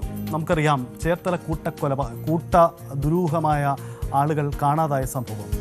അതിൽ നിരവധി സംശയങ്ങളുണ്ട്. നിരവധി വ്യക്തത വരുത്താത്ത അവശേഷിപ്പുകളുണ്ട്. എന്തായാലും ഇതിലൊരു പുതിയ നീക്കത്തിലുണ്ടാവുകയാണ്. കഴിഞ്ഞ ദിവസം നമ്മൾ കണ്ടതാണ് ഈ ആലപ്പുഴ പള്ളിപ്പുറത്തെ സെബാസ്റ്റ്യൻ എന്ന നമ്മൾ സംശയിക്കുന്ന ആ ഒരു സൈക്കോ കില്ലറുടെ വീട്ടിൽ നടത്തിയ പരിശോധനയിൽ നിന്നും നിരവധി മൃതദേഹ അവശിഷ്ടങ്ങൾ, മൃതദേഹ ഭാഗങ്ങൾ കണ്ടെത്തി. കത്തിച്ച് നശിപ്പിച്ച ഭാഗങ്ങളുടെ അവശേഷിപ്പുകളാണ് കണ്ടെത്തിയത്. ഇത് വളരെ ശാസ്ത്രീയ പരിശോധനയ്ക്ക് വേണ്ടി അയച്ചു. DNA സാമ്പിളുകൾ ശേഖരിച്ച ശേഷം കാണാതായ ആളുകളുടെ DNAയുമായുള്ള ഒത്തുനീർപ്പ് നടത്തി അവരുടെ അവശിഷ്ടങ്ങൾ തന്നെയാണോ എന്ന് ഉറപ്പുവരുത്താനുള്ള ശ്രമമാണ്. പക്ഷേ പോലീസിനെ അമ്പരപ്പിച്ചുകൊണ്ട് നടന്ന ഒരു കാര്യം, ആ ശാസ്ത്രീയ പരിശോധന പോലും സാധ്യമല്ലാത്ത രീതിയിൽ ആ തെളിവുകൾ നശിപ്പിക്കപ്പെട്ടിരുന്നു എന്ന കണ്ടെത്തലാണ്. ഒടുവിൽ ഇത്തരമൊരു സാഹചര്യം വന്നതോടെ പ്രധാനമായും ഐഷയുടെ തിരോധാന കേസാണ്. ഐഷ എങ്ങനെ കൊല്ലപ്പെട്ടു എന്ന കാര്യം പലപ്പോഴും ഈ സെബാസ്റ്റ്യൻ താൻ കൊല നടത്തി എന്ന കാര്യം പോലീസിനോട് സമ്മതിക്കുന്നുണ്ട്. ഇപ്പോഴും പോലീസിൻ്റെ കസ്റ്റഡിയിലുള്ള സെബാസ്റ്റ്യൻ പക്ഷേ തുറന്നു പറയാത്തൊരു കാര്യം, കൊല നടത്തിയതെങ്ങനെ, മൃതദേഹം എവിടെ മറവ് ചെയ്തു, എങ്ങനെ മറവ് ചെയ്തു എന്ന ചോദ്യങ്ങൾക്ക് ഇപ്പോഴും ഉത്തരമില്ല. പോലീസിനെ കുഴയ്ക്കുന്നതാണ്. കാരണം സെബാസ്റ്റ്യൻ തുറന്നു പറയുന്നില്ല. പ്രായം ഒരു പരിധി കഴിഞ്ഞ സെബാസ്റ്റ്യനോട് ചോദ്യം ചെയ്യലിനും ചില പരിമിതികൾ ഒരുപക്ഷെ പോലീസിനുണ്ടാവാം. പോലീസ് കേന്ദ്രങ്ങൾ നൽകുന്ന സൂചനകളും അങ്ങനെയാണ്. എന്തായാലും ഒരു കാര്യം വ്യക്തമാണ്, ഈ ചേർത്തല കൊലപാതക കേസിൻ്റെ ദുരൂഹത അഴിക്കാൻ പോലീസിന് വെല്ലുവിളികൾ ഏറെയുണ്ട്. അതുകൊണ്ട് തന്നെ ഇപ്പോഴത്തെ പുതിയ നീക്കം, ഇതിൽ ഐഷ കൊലപാതക കേസ് ക്രൈംബ്രാഞ്ച് അന്വേഷിക്കണമെന്ന ആവശ്യമാണ്. ആലപ്പുഴ ജില്ലാ പോലീസ് മേധാവി ഇക്കാര്യം സംസ്ഥാന പോലീസ് മേധാവിക്ക് രേഖാമൂലം തന്നെ അറിയിച്ചിട്ടുണ്ട്. റിപ്പോർട്ട് തന്നെ കൈമാറിയിട്ടുണ്ട്. അങ്ങനെ ഈ അന്വേഷണത്തിൽ കൂടുതൽ വ്യക്തത വരണം. എന്തുകൊണ്ട് ക്രൈംബ്രാഞ്ച് അന്വേഷണം എന്ന ചോദ്യമാണ് ഇനി നമുക്ക് മുന്നിലേക്ക് വരുന്നത്. മറ്റൊന്നുമല്ല, ക്രൈംബ്രാഞ്ച് അന്വേഷണം നടന്നാൽ കൂടുതൽ സമഗ്രമായ അന്വേഷണം നടക്കും. ഒന്ന്, ഈ കൊലപാതകം നടന്നിട്ട് അല്ലെങ്കിൽ ഇവർ കൊലപാതകം നടന്നു എന്ന് സംശയിക്കുന്ന ദിവസം ഏറെ കാലാവധി, ഏറെ സമയമായി. അതുകൊണ്ട് തന്നെ തെളിവുകൾ ശേഖരിക്കുന്നതിന് വെല്ലുവിളിയുണ്ട്. ക്രൈംബ്രാഞ്ച് അന്വേഷിച്ചാൽ നിലവിൽ ഒരു സമഗ്രമായ അന്വേഷണം നടത്താം. നിലവിൽ ലോക്കൽ പോലീസ് നടത്തുന്ന അന്വേഷണമാണ്. അപ്പോൾ ഈ സമാനമായ സെബാസ്റ്റ്യനുമായി ബന്ധപ്പെട്ട കേസുകൾ ഇപ്പോൾ ക്രൈംബ്രാഞ്ച് അന്വേഷിക്കുന്നുണ്ട് എന്നതുകൊണ്ട് തന്നെ ഇക്കാര്യത്തിൽ കൂടി അന്വേഷണം, ഐഷ കൊലപാതക കേസിലും ഐഷ തിരോധാന കേസിൽ കൂടി അന്വേഷണം ക്രൈംബ്രാഞ്ച് ഏറ്റെടുക്കണമെന്ന ആവശ്യമാണ്. അതോടുകൂടി സമഗ്രമായ ഒരു അന്വേഷണം നടക്കാം. സംസ്ഥാനത്ത് പരിധികൾ ബാധിക്കാത്ത തരത്തിലുള്ള അന്വേഷണങ്ങളാണ് നടക്കുന്നത്. എന്താണ് ചേർത്തലയിൽ സംഭവിച്ചത് നോക്കാം. ജൈനമ കൊലപാതക കേസ്, ജൈനമയെ കാണാതാവുന്ന സംഭവത്തിന് പിന്നാലെയാണ് മറ്റു കേസുകളും ഉയർന്നു വരുന്നത്. ബിന്ദു പത്മനാഭൻ എന്ന ലേഡി, അവർ നമുക്കറിയാം, ബിന്ദു പത്മനാഭൻ, അവർക്ക് നിരവധി സ്വത്തുക്കൾ ഉണ്ടായിരുന്നു. സഹോദരൻ വിദേശത്താണ്. അപ്പോൾ ഈ സ്വത്തുക്കൾ കൈക്കലാക്കുന്നതിന് വേണ്ടിയാണ് സെബാസ്റ്റ്യൻ ഇവരുമായി ബന്ധം സ്ഥാപിച്ച് ഇവരെ കൊലപ്പെടുത്തി ഈ സ്വത്തുക്കൾ കൈവശപ്പെടുത്തി. ഇതാണ് സംശയിക്കപ്പെടുന്ന കാര്യം. അപ്പോൾ ബിന്ദു പത്മനാഭൻ കേസിലും വ്യക്തതയുണ്ടായിട്ടില്ല. മറ്റൊന്ന് സിന്ധു ആണ്. ഇതിപ്പോൾ ഐഷ കൊലപാതക കേസിലും ഐഷ കേസിലും ഈ സംശയങ്ങൾ സംശയിക്കപ്പെടുകയാണ്. അപ്പോൾ സ്വാഭാവികമായും ക്രൈംബ്രാഞ്ച് വരുമ്പോൾ ഇതൊക്കെ തെളിയിക്കപ്പെടും എന്ന് പ്രതീക്ഷിക്കുന്നുണ്ട്. ഒരു കാര്യം വ്യക്തമാണ്, ക്രൈംബ്രാഞ്ചിൻ്റെ അന്വേഷണത്തിൽ കൂടി വ്യക്തത വരുത്തേണ്ടി വരും. സംസ്ഥാനത്ത് ചേർത്തലയിലെ ഈ കൊലപാതക കേസിൽ സംഭവിച്ചത് എന്ത് എന്നതിൽ വ്യക്തത വരുത്തേണ്ടി വരും. അത് പൊതുസമൂഹത്തിനും കൂടി അത് ആവശ്യമാണ്. ഇക്കാര്യത്തിൽ ഒരു വ്യക്തത വരുമെന്ന് നമുക്ക് കരുതാം. വ്യക്തത വന്നേ മതിയാവൂ. കാരണം ഈ കേസുകളിൽ ബാധിക്കപ്പെട്ട നിരവധി ആളുകളുണ്ട്. അപ്പോൾ സെബാസ്റ്റ്യൻ കൊലപ്പെടുത്തിയതാണോ മറ്റുള്ളവരെയും? അങ്ങനെയെങ്കിൽ അത് എന്ന്, എവിടെ വെച്ച്, എവിടെ മൃതദേഹം മറവ് ചെയ്തു, എന്തുകൊണ്ട് തെളിവുകൾ ശേഖരിക്കാൻ കഴിയുന്നില്ല? ഇക്കാര്യത്തിൽ വ്യക്തത ഉണ്ടാവണം. പ്രതീക്ഷിക്കാം അതിൽ ഒരു വ്യക്തത. ഒരു ഇടവേളയാണ്, മടങ്ങി വരാം. അതിജീവിക്കുമെന്ന് അദ്ദേഹം പ്രത്യാശിക്കുന്നുണ്ട്. അവ ഇനി പറയുന്ന 5 വിഭാഗങ്ങളിൽ ഒതുങ്ങാനാണ് സാധ്യത. ആദ്യത്തേത്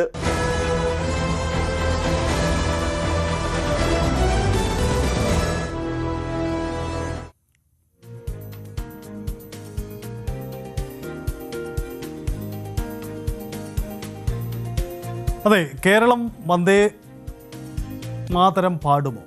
ഈ ചോദ്യത്തിന് പ്രസക്തി ഏറെയുണ്ട്. മറ്റൊന്നുമല്ല, ഇതിനൊരു രാഷ്ട്രീയ വിവാദം ഉയരുന്നു. കേന്ദ്ര ആഭ്യന്തര മന്ത്രാലയം പുറത്തിറക്കിയ ഒരു നിർദ്ദേശമാണ് ഇപ്പോഴത്തെ ഈ വിവാദങ്ങൾക്ക് അടിസ്ഥാനം. അതായത് സ്കൂളുകളിലെയും കേന്ദ്ര സംസ്ഥാന സർക്കാരുകളുടെ പരിപാടിയിലും, പ്രത്യേകിച്ച് പ്രധാനമന്ത്രിയും ഒപ്പം ഗവർണറും പങ്കെടുക്കുന്ന പരിപാടിയിൽ വന്ദേ മാതര ഗാനാലാപനം നിർബന്ധമാക്കിക്കൊണ്ടാണ് ഈ ഉത്തരവ് പറയുന്നത്.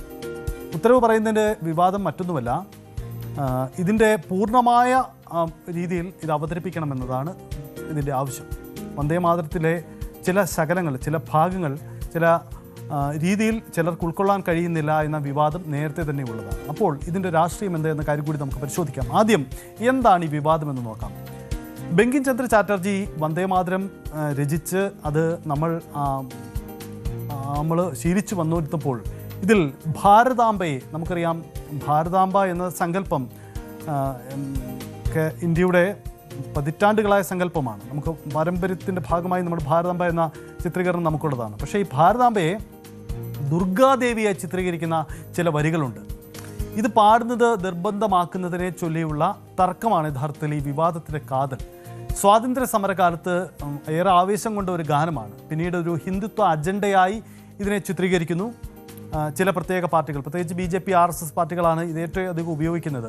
അതുകൊണ്ട് തന്നെ ചില മുസ്ലിം വിഭാഗങ്ങൾക്കിടയിലും ചില ക്രൈസ്തവ ഗ്രൂപ്പുകൾക്കിടയിലും ഒന്നും വന്ദേമാതരം അത്ര കണ്ട് അവർ ഏറ്റെടുക്കാറില്ല എന്നതാണ്. പ്രത്യേകിച്ച് അതിൽ വിഗ്രഹാരാധന സംബന്ധിച്ച ചില തർക്കങ്ങൾ, അങ്ങനെ ചില തർക്കങ്ങളൊക്കെ അതിൻ്റെ അകത്ത് നിലനിൽക്കുന്നു. അതുകൊണ്ട് തന്നെയാണ് ഈ പ്രധാനപ്പെട്ട ഒരു കാരണം. അതായത് നമുക്കാദ്യം നോക്കാം, ബംഗാൾ വിഭജന കാലത്ത് ദേശീയ മുദ്രാവാക്യമായി മാറിയ ഒരു ഗാനമാണ്. 1937 മുസ്ലിം ലീഗ് ഇതിനെ എതിർത്ത് രംഗത്ത് വരുന്നു. വരികളിലെ ദേവീ ആരാധന ന്യൂനപക്ഷങ്ങൾക്ക് അസ്വീകാര്യമായിരുന്നു എന്നതായിരുന്നു അന്നത്തെ ഒരു സാഹചര്യം. ഇനി ഈ വിഷയത്തിൽ പക്ഷേ RSS അവരുടെ തുടക്കകാലം മുതൽ തന്നെ ഈ വന്ദേമാതരം നിർബന്ധമാക്കണം, RSSൻ്റെ പരിപാടികളിലടക്കം വന്ദേമാതരം ഇപ്പോൾ തന്നെ ഉണ്ട്, അത് രാജ്യം ഔദ്യോഗികമായി സ്വീകരിക്കണമെന്ന നിലപാട് അവർക്ക് തുടക്കം തന്നെയുണ്ട്. അപ്പോൾ കഴിഞ്ഞ ഒരു 100 വർഷത്തോളമായി RSS മുന്നോട്ട് വെക്കുന്ന ആ അജണ്ടയാണ് ഇപ്പോൾ കേന്ദ്ര സർക്കാർ ആഭ്യന്തര വകുപ്പിൻ്റെ ഒരു ഉത്തരവിലൂടെ സാധ്യമാക്കിയിരിക്കുന്നത് എന്നതാണ് ഇതിൻ്റെ ഒരു രാഷ്ട്രീയ വിമർശനം. അപ്പോൾ ഇപ്പോൾ ഇത് പൂർണ്ണമായി പാടണം എന്ന വിവാദം ഉയരുന്നതോടുകൂടി തന്നെ ഈ വിവാദം മറ്റൊരു തലത്തിൽ കൂടി മാറുന്നു എന്നതാണ് സാഹചര്യം. സ്വാഭാവികമായും ഇത് ഏത് രീതിയിൽ പ്രതിഫലനം വരും ദിവസങ്ങളിൽ ഉണ്ടാക്കും എന്നതുകൂടി പ്രധാനപ്പെട്ട കാര്യമാണ്.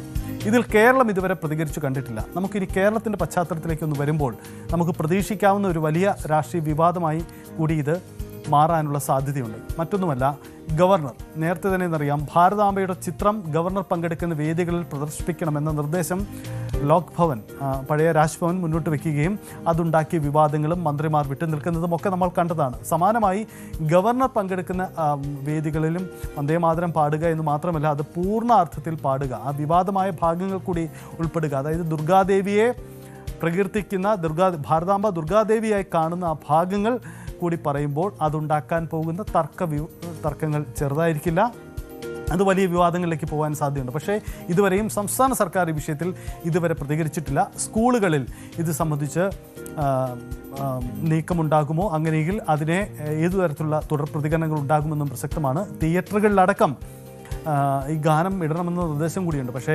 ദേശീയഗാനം പാടുമ്പോൾ എഴുന്നേറ്റ് നിൽക്കണം, അത് നമ്മൾ ശീലിച്ച ഒരു കാര്യമാണ്, നിർദ്ദേശമാണ്. പക്ഷേ അതിനപ്പുറം വന്ദേമാതരം അങ്ങനെ ഏറ്റു നിൽക്കണമെന്നില്ല, പക്ഷേ ഗാനം ആലപിക്കണമെന്ന നിർദ്ദേശം മാത്രമേ ഉണ്ടായിട്ടുള്ളൂ.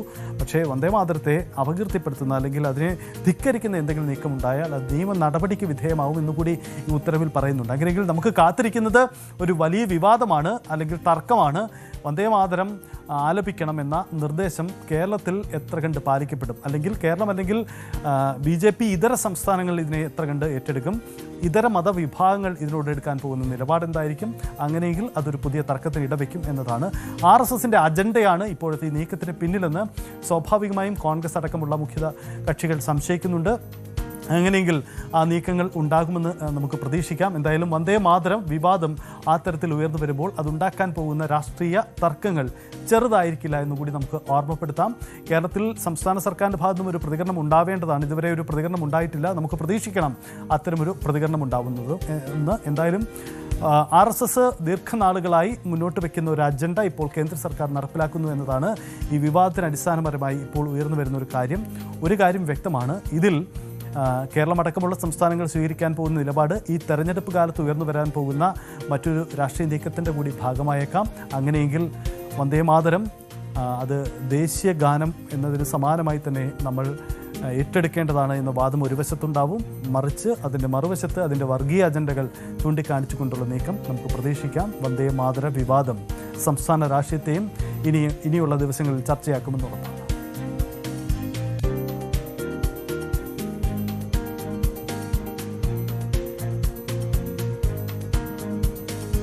മറ്റൊന്ന്, രാഹുലിനെ അയോഗ്യനാക്കണം, രാഹുൽ ഗാന്ധിയെ അയോഗ്യനാക്കണമെന്ന ആവശ്യം ഉന്നയിക്കുന്നു BJP. മറ്റൊന്നിനുമല്ല, പാർലമെൻറ്റ്, നമുക്ക് കഴിഞ്ഞ ദിവസങ്ങളിൽ നമ്മൾ കണ്ടതാണ് പാർലമെൻറ്റിൽ നടന്ന നാടകീയ നീക്കങ്ങൾ. ബജറ്റ് അവതരണത്തിന് പിന്നാലെ ബജറ്റ് ചർച്ചയ്ക്ക് തുടക്കത്തിൽ രാഹുൽ ഗാന്ധി നടത്തിയ ചില നാടകീയ നീക്കങ്ങൾ, അതുണ്ടാക്കിയ ചർച്ചകളൊക്കെ.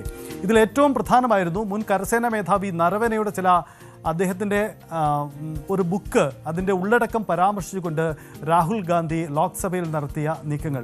അദ്ദേഹത്തിൻ്റെ നീക്കത്തെ തുടക്കത്തിൽ തന്നെ BJP എതിർക്കുന്നു. സ്പീക്കർ ഇടപെടുന്നു. വലിയ തർക്കങ്ങൾ ഉണ്ടാകുന്നു. അദ്ദേഹത്തെ സംസാരിക്കാൻ അനുവദിക്കുന്നില്ല. വീണ്ടും അത് തർക്കത്തിലേക്ക് പോകുന്നു. അങ്ങനെ നമ്മൾ കണ്ടതാണ്. അപ്പോൾ BJP ഉന്നയിക്കുന്ന ആക്ഷേപം ഇതാണ്: രാഹുൽ ഗാന്ധി നടത്തിയിരിക്കുന്നത്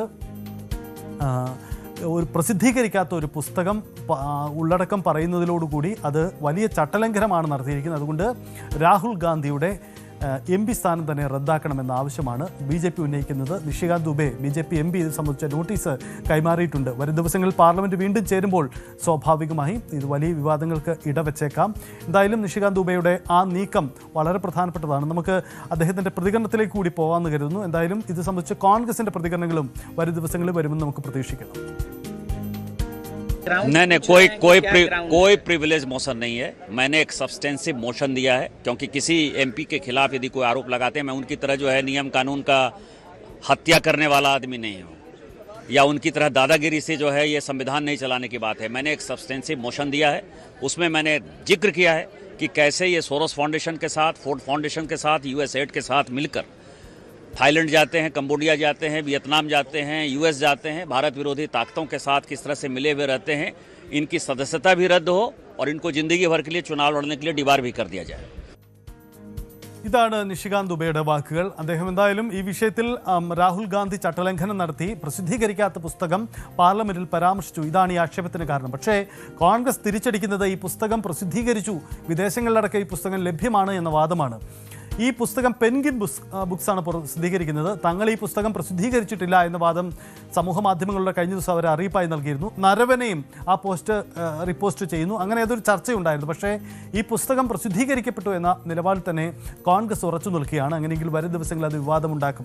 നമുക്കറിയാം, രാഹുൽ ഗാന്ധി പ്രധാനമന്ത്രിക്ക് കടന്നാക്രമിക്കുന്ന ശൈലി പാർലമെന്റിൽ സ്വീകരിച്ചിരുന്നു. ഏറ്റവും പ്രധാനമായി അദ്ദേഹം ബജറ്റ് ചർച്ചയിൽ സംസാരിക്കുമ്പോൾ രാഹുൽ ഗാന്ധി ബജറ്റിൻ്റെ ഉള്ളടക്കവും ബജറ്റിനെതിരായ വിമർശനങ്ങളും ഉന്നയിക്കുന്നതിനും അപ്പുറം ഇന്ത്യ-US ഡീൽ അടക്കമുള്ള വിഷയങ്ങൾ ഉന്നയിച്ചുകൊണ്ട് പ്രധാനമന്ത്രിയെ കടന്നാക്രമിക്കുന്ന നീക്കമാണ് നടത്തിയത്. അടുത്തിടെ നടന്ന പല പ്രധാനപ്പെട്ട നീക്കങ്ങളിലും രാജ്യ താൽപ്പര്യം ബലി കഴിക്കുന്നതായിരുന്നു പ്രധാനമന്ത്രിയുടെ നിലപാടുകൾ. പ്രത്യേകിച്ചും അമേരിക്കയുമായുള്ള കരാറിൽ അമേരിക്കയ്ക്ക് കീഴടങ്ങി, ഡൊണാൾഡ് ട്രംപിന് ഇന്ത്യ കീഴടങ്ങി, രാജ്യ താൽപ്പര്യങ്ങൾ ബലി കഴിച്ചു. ഇതാണ് വലിയ രീതിയിലുള്ള നീക്കമായി രാഹുൽ ഗാന്ധി നടത്തിയത്. ദേശീയ മാധ്യമങ്ങളടക്കം രാഹുൽ ഗാന്ധിയുടെ പാർലമെന്റിലെ ലോക്സഭയിലെ ആ പ്രസംഗം വലിയ രീതിയിൽ ഏറ്റെടുക്കുകയും വലിയ ചർച്ചയാക്കുകയും ചെയ്തതാണ്. സ്വാഭാവികമായും രാഹുൽ ഗാന്ധിക്കെതിരെ ഒരു തുടർ നീക്കം, തിരിച്ചടി ഒരുങ്ങുന്നു എന്നതാണ് സാഹചര്യം.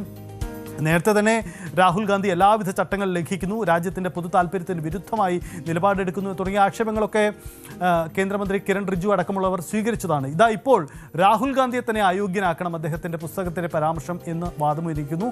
അങ്ങനെയെങ്കിൽ സംഭവിക്കാൻ പോകുന്നത് പാർലമെൻറ്റിൽ വരും ദിവസങ്ങളിൽ വലിയൊരു ഏറ്റുമുട്ടലാണ്. കോൺഗ്രസും BJPയും തമ്മിലുള്ള വലിയൊരു ഏറ്റുമുട്ടൽ സംഭവിക്കുന്നു. അപ്പോൾ സ്വാഭാവികമായും പാർലമെൻറ്റ് സമ്മേളന വേളകളിൽ വീണ്ടും രാഹുൽ ഗാന്ധി താരമാകുന്നു. അദ്ദേഹം അവിടെ വലിയ രീതിയിലുള്ള നീക്കങ്ങൾക്ക് നമുക്ക് പ്രതീക്ഷിക്കാം. രാഹുൽ ഗാന്ധി അയോഗ്യനാക്കണമെന്ന നോട്ടീസിനോട് സ്പീക്കർ എന്ത് നിലപാടെടുക്കുമെന്നതുകൂടി പ്രസക്തമാണ്. ഇതിനിടയിൽ സ്പീക്കറെ അയോഗ്യനാക്കണമെന്ന് ആവശ്യപ്പെട്ടുകൊണ്ടുള്ള പ്രതിപക്ഷത്തിൻ്റെ, കോൺഗ്രസിൻ്റെ അടക്കമുള്ള ഒരു മൂവ്മെൻറ്റ്, 118 MP ഒപ്പിട്ട ഒരു കത്ത് പോലുമുണ്ട്. അത് പരിഗണിക്കപ്പെടാൻ ഇനിയും ദിവസങ്ങളുണ്ട്. ഇതിനിടയിലാണ് ഈ ഒരു പുതിയ നീക്കം കൂടി ഉണ്ടാകുന്നത് എന്നതാണ് പ്രധാനപ്പെട്ട കാര്യം.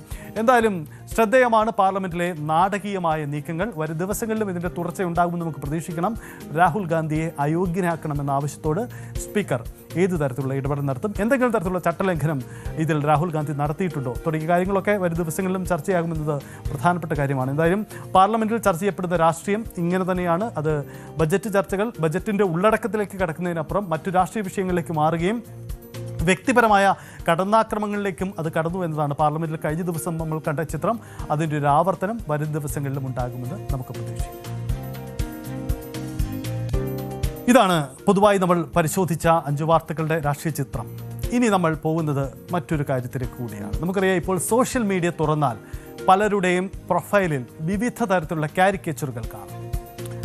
പല പ്രധാനപ്പെട്ട രാഷ്ട്രീയ നേതാക്കളും അടക്കം, ഭരണകർത്താക്കളടക്കം ഇത്തരം കാരിക്കേച്ചറുകൾ പങ്കുവച്ചിട്ടുണ്ട്. പുതിയ കാലത്ത് AI നൽകുന്ന ഒരു അവസരമാണ് ഇത്തരം കാരിക്കേച്ചർ. നമ്മുടെ ഒരു പ്രൊഫൈൽ പരിചയപ്പെടുത്തി കൊടുക്കുക. സ്വാഭാവികമായും നമ്മൾ ഏത് മേഖലയിൽ പ്രവർത്തിക്കുന്ന വ്യക്തിയാണ്, നമ്മുടെ ഇടപെടലുകൾ ഏത് മേഖലയിലാണ് എന്നത് തിരിച്ചറിഞ്ഞുകൊണ്ട് ആ കാരിക്കേച്ചർ തിരിച്ച് നമുക്ക് പങ്കുവയ്ക്കുന്നു എന്നതാണ്. അപ്പോൾ സമൂഹ മാധ്യമങ്ങളിലെല്ലാം ഇത്തരം കാരിക്കേച്ചറുകൾ നിരവധിയായി ലഭ്യമാവുന്നുണ്ട്. നമുക്ക് നോക്കാം എങ്ങനെയാണ് ഈ കാരിക്കേച്ചറുകൾ നിർമ്മിക്കുന്നത്, ഇതുകൊണ്ടുള്ള ദോഷവശങ്ങൾ എന്തൊക്കെയാണ് നോക്കാം. അജയ് സുധാ ബിജു തയ്യാറാക്കിയ റിപ്പോർട്ട് കാണാം. സത്യം പറഞ്ഞാൽ ഇപ്പോൾ സോഷ്യൽ മീഡിയ തുറക്കാൻ പറ്റാത്ത അവസ്ഥയാണ്. ആരുടെ പ്രൊഫൈൽ തുറന്നാലും അതിലൊരു ഫോട്ടോ കാരിക്കേച്ചറെങ്കിലും ഉണ്ടാകും. ഫോട്ടോഗ്രാഫർമാർ, മാധ്യമപ്രവർത്തകർ, എഴുത്തുകാർ, ഡോക്ടർമാർ, എഞ്ചിനീയർമാർ, അഭിഭാഷകർ, അങ്ങനെ എല്ലാതരം ആളുകളും അവരുടെ ജോലിയുമായി ബന്ധപ്പെട്ട കാരിക്കേച്ചർ പങ്കുവച്ചിട്ടുണ്ട്. നിങ്ങൾ ഭൂരിഭാഗം പേരുടെ അവസ്ഥ ഇതൊക്കെ തന്നെയാകും. എന്തിന്, നിങ്ങളടക്കം ഇതിനോടകം സ്വന്തം കാരിക്കേച്ചർ ചിത്രം സ്റ്റാറ്റസ് ആക്കിയിട്ടുണ്ടാകും. അല്ലെങ്കിൽ എങ്ങനെയാണ് ഈ സംഗതി ചെയ്യുക എന്ന് അന്വേഷിച്ച് നടക്കുകയാകും. സംഗതി ഇതും എയുടെ പണിയാണ്. ChatGPT ആണ് കഥയിലെ നായകൻ. നിങ്ങളുടെ യഥാർത്ഥ ഫോട്ടോ ഫിൽട്ടറോ മറ്റ് എഡിറ്റിങ്ങോ ഉപയോഗിക്കാതെ AI വഴി കാരിക്കേച്ചറാക്കി മാറ്റാൻ സാധിക്കും. വളരെ എളുപ്പത്തിൽ ആർക്ക് വേണമെങ്കിലും ഇത് ചെയ്യാമെന്നാണ് പറയുന്നത്. വളരെ വ്യക്തമായിട്ടുള്ള ഒരു ഫോട്ടോയും പ്രോംപ്റ്റ് ചെയ്യാനുള്ള ഒരു ടെക്സ്റ്റും മതിയാകും. കാര്യം റെഡി. എന്നാൽ പിന്നെ നമുക്കും ഒന്ന് പരീക്ഷിച്ച് നോക്കിയാലോ? എന്തായാലും നോക്കാം. നമ്മുടെ മന്ത്രിമാരായ വി ശിവൻകുട്ടിയും KB ഗണേഷ് കുമാറും VN വാസവനുമൊക്കെ ഇതിനോടകം ട്രെൻഡായി കഴിഞ്ഞു. പിന്നെ നമുക്കും കൂടി ഒന്ന് നോക്കിയാലെന്താ? അല്ലെങ്കിൽ ഈ ജെൻ ആൽഫ പിള്ളേർ വിചാരിക്കും നമുക്കിതൊന്നും അറിയാൻ പാടില്ലെന്ന്. സംഭവം സിമ്പിളാണ്. ആദ്യം നിങ്ങളുടെ ക്ലിയർ ആയിട്ടുള്ള ഒരു ഫോട്ടോ മൊബൈലിലെ ChatGPT ആപ്പിൽ അപ്ലോഡ് ചെയ്യുക. എന്നിട്ട് ഈ പ്രോംപ്റ്റ് അങ്ങ് ടൈപ്പ് ചെയ്യുക. Create A caricature of me and my job based on everything you know about me. ഇതിൻ്റെ കൂടെ നിങ്ങൾക്ക് മറ്റെന്തെങ്കിലും വിവരങ്ങൾ കൂടി കൊടുക്കണമെങ്കിൽ അത് കൊടുക്കാം. എത്രമാത്രം വിവരങ്ങൾ നിങ്ങൾ കൊടുക്കുന്നോ അത്രമാത്രം നല്ല കാരിക്കേച്ചർ കിട്ടും. ഉദാഹരണം ഞാനിപ്പോൾ ഒന്ന് ചെയ്ത് കാണിക്കാം. സ്ക്രീനിൽ കാണുന്ന ഈ ചിത്രം നോക്കിക്കേ. ഞാൻ എൻ്റെ ഒരു നല്ല ഫോട്ടോ അപ്ലോഡ് ചെയ്തു. ഇതിൽ ഞാൻ നേരത്തെ പറഞ്ഞ ആ പ്രോംപ്റ്റ് അങ്ങ് ടൈപ്പ് ചെയ്തു. പിന്നെ 4 എക്സ്ട്രാ വിവരം കൂടി ആഡ് ചെയ്തിട്ടുണ്ട്. അതായത് ഞാനൊരു ജേർണലിസ്റ്റ് ആണെന്നുള്ള കാര്യം, പിന്നെ എനിക്ക് യാത്രകളും ഭക്ഷണവും സിനിമയും ഇഷ്ടമാണെന്നുള്ള കാര്യവും. ഈ വിവരങ്ങളുടെ അടിസ്ഥാനത്തിൽ AI എനിക്ക് ക്രിയേറ്റ് ചെയ്തു തന്ന ഇമേജ് ഇതാണ്. അതായത് നമ്മൾ കൊടുത്ത വിവരങ്ങളുടെ അടിസ്ഥാനത്തിൽ യഥാർത്ഥ ഫോട്ടോ മോഡിഫൈ ചെയ്ത് അവർ ഒരു പുതിയ ഔട്ട്ലുക്കിൽ സെറ്റാക്കി ഇങ്ങ് തന്നിട്ടുണ്ട്. ഇനി ഇതിലെന്തെങ്കിലും മാറ്റം വേണമെങ്കിൽ അത് പറഞ്ഞാൽ മതി, അവരതും ചെയ്തു തരും. എന്നാൽ പിന്നെ നിങ്ങളും ഒന്ന് ട്രൈ ചെയ്ത് നോക്കിക്കോളൂ. അപ്പോൾ ചിലരെങ്കിലും ചോദിക്കും, AIക്ക് നമ്മുടെ ഫോട്ടോയൊക്കെ കൊടുത്ത് ചെയ്യിക്കുന്ന ഈ പരിപാടി കാരണം എന്തെങ്കിലും പ്രശ്നമുണ്ടോ എന്ന്. പ്രശ്നമുണ്ടോ എന്ന് ചോദിച്ചാൽ ഏത് നാണയത്തിനും ഒരു 2 വശം ഉണ്ടെന്നാണല്ലോ. ഇതിനുമുണ്ട് ചില പ്രശ്നങ്ങൾ. അത്ര നിസ്സാരമല്ല, ചില ഗുരുതരമായിട്ടുള്ള പ്രശ്നങ്ങൾ. അതായത് ഈ ട്രെൻഡിൻ്റെ ഭാഗമാകുമ്പോൾ നിങ്ങൾ നിങ്ങളുടെ ഫോട്ടോയ്ക്കൊപ്പം ജോലി, താല്പര്യങ്ങൾ തുടങ്ങിയിട്ടുള്ള സ്വകാര്യ വിവരങ്ങൾ കൂടിയാണ് ChatGPTക്ക് നൽകുന്നത്. ഒരു ചിത്രത്തിനൊപ്പം ഇത്രയധികം വിവരങ്ങളും AIക്ക് നൽകുമ്പോൾ നിങ്ങൾ പോലും അറിയാതെ നിങ്ങളുടെ സ്വഭാവത്തെയും ജീവിതത്തെയും കുറിച്ചുള്ള ഒരു കൃത്യമായിട്ടുള്ള രൂപരേഖ നിർമ്മിക്കാൻ സ്വകാര്യ കമ്പനികൾക്ക് ഇത് സഹായകരമാകും. ഒരുപക്ഷേ ChatGPTയിൽ ഒരു ഡേറ്റ ചോർച്ച ഉണ്ടായാൽ നിങ്ങളുടെ എല്ലാ വിവരങ്ങളും നാളെ നിങ്ങൾ പോലും അറിയാതെ മറ്റൊരാളുടെ കയ്യിൽ ചെന്നിരിക്കും. അതായത് ഈ ചിത്രത്തിൽ കാണുന്നയാളുടെ ജോലി ഇതാണ്, ഇയാൾക്ക് ഇന്നതൊക്കെ ഇഷ്ടമാണെന്നുള്ള വിവരങ്ങൾ. നാളെ അത് നിങ്ങളെ ലക്ഷ്യം വെച്ചുകൊണ്ടുള്ള പരസ്യങ്ങൾക്കോ എന്തിന് ബിസിനസ് ആവശ്യങ്ങൾക്കും വരെ ഉപയോഗിച്ചേക്കാം. പിന്നെ ഏറ്റവും അപകടം പിടിച്ച കാര്യം, നിങ്ങളുടെ മുഖം വെച്ച് വേണമെങ്കിൽ നാളെ ഡീപ്പ് ഫേക്ക് വീഡിയോകളും ഫോട്ടോകളും നിർമ്മിക്കപ്പെടാം. അതായത് നിങ്ങൾ ചെയ്യാത്തൊരു കാര്യം ചെയ്തെന്ന് വരെ കാണിക്കാൻ ഇത് കാരണം സാധിക്കും. ഈ AI യുഗത്തിൽ അത് ഒറിജിനൽ അല്ല, ഫേക്ക് ആണെന്ന് തെളിയിക്കാൻ നിങ്ങൾ ഒരുപാട് വിയർക്കേണ്ടി വരും. ചുരുക്കത്തിൽ തമാശയ്ക്കായി നൽകുന്ന ഈ വിവരങ്ങൾ ഡിജിറ്റൽ ലോകത്ത് നിങ്ങളുടെ സുരക്ഷയെ വരെ ബാധിച്ചേക്കാം. അതുകൊണ്ട് ഇത്തരം കാര്യങ്ങൾ പങ്കുവയ്ക്കുമ്പോൾ വളരെയധികം ശ്രദ്ധിക്കണം. ആ സോഫ്റ്റ്വെയറിൻ്റെ പ്രൈവസി പോളിസി അടക്കം വായിച്ചു നോക്കിയിട്ടേ ഇതൊക്കെ ചെയ്യാൻ നിൽക്കാവൂ. നന്ദി. എന്തായാലും അജയ് സുധാ ബിജു നൽകുന്ന മുന്നറിയിപ്പ് എല്ലാവരും പാലിക്കുക. എന്നു കരുതി ആരും കാരിക്കേച്ചർ നിർമ്മിക്കാതിരിക്കേണ്ടതില്ല. ആ സാധ്യത ഉപയോഗപ്പെടുത്താം. അതിനുള്ള വഴി അജയ് പറഞ്ഞു തന്നിട്ടുണ്ട്. വൈകുന്നേരം പൂർണ്ണമാവുകയാണ്. നന്ദി, നമസ്കാരം.